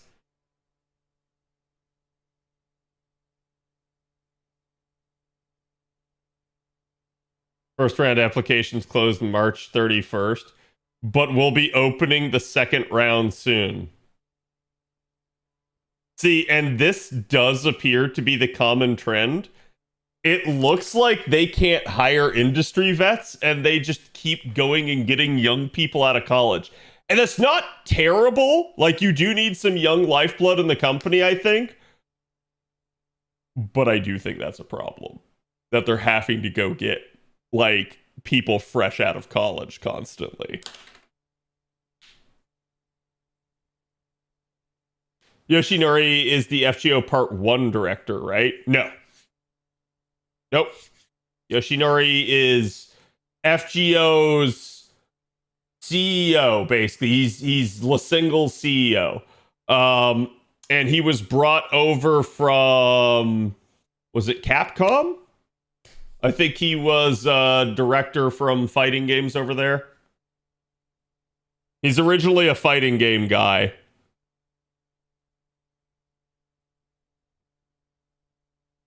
But, like, I don't know. I find it really interesting.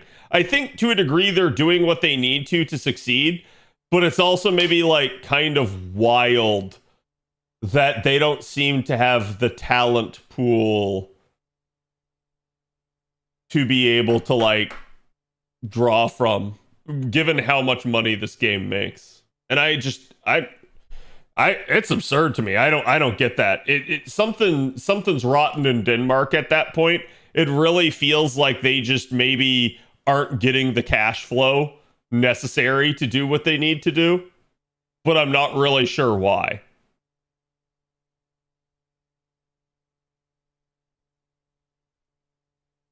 She sold the charge per turn. Yes, she does.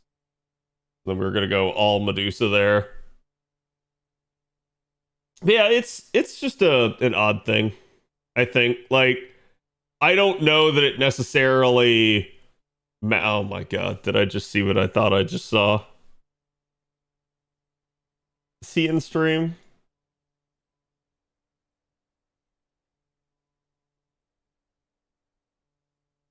SMH. But no, I think, like, I'm hopeful at least that to some degree things are on the get-go. And I want to say this. I'm not expecting any major turnaround this year. But I'm curious to see what happens with a part 3. I want to see what they've been cooking, because I think they have been. I think they have been working on stuff for part 3. But I don't know what that will entail. I don't know if that's going to just be FGO is going to largely have more of the same, or if they're actually going to put in some new systems into the game or revamp stuff. Who knows, right? So I think it'll be really interesting, but I do feel like at the moment, this is kind of just everything is calm. And we're going to get Annie. We're going to get some like amazing stuff with that. We're probably going to get more advancements in the grand system and everything like that as we move forward.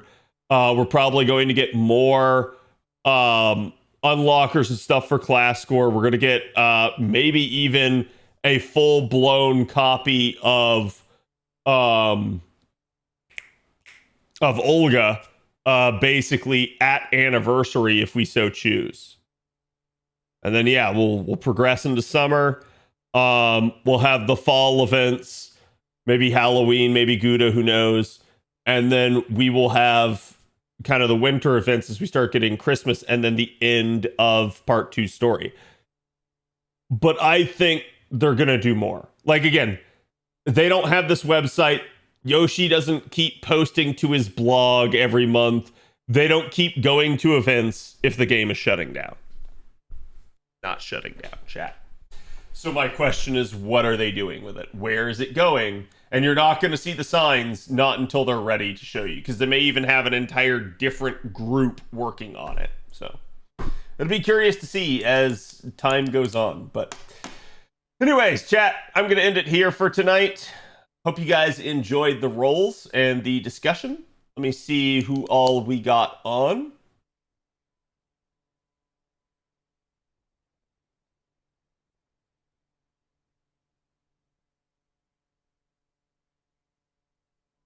I am going to send you guys over to Mr. Gotcha Gurus. He's streaming some Stellar Blade. Probably on PC if I had to bet. And I'll be back tomorrow. Thank you guys for watching. Don't forget, subscribe on YouTube. Follow me on Twitch. Follow me on Twitter. Follow me on Kick. Join the Discord. And I will see you guys for the next one. Have a good evening.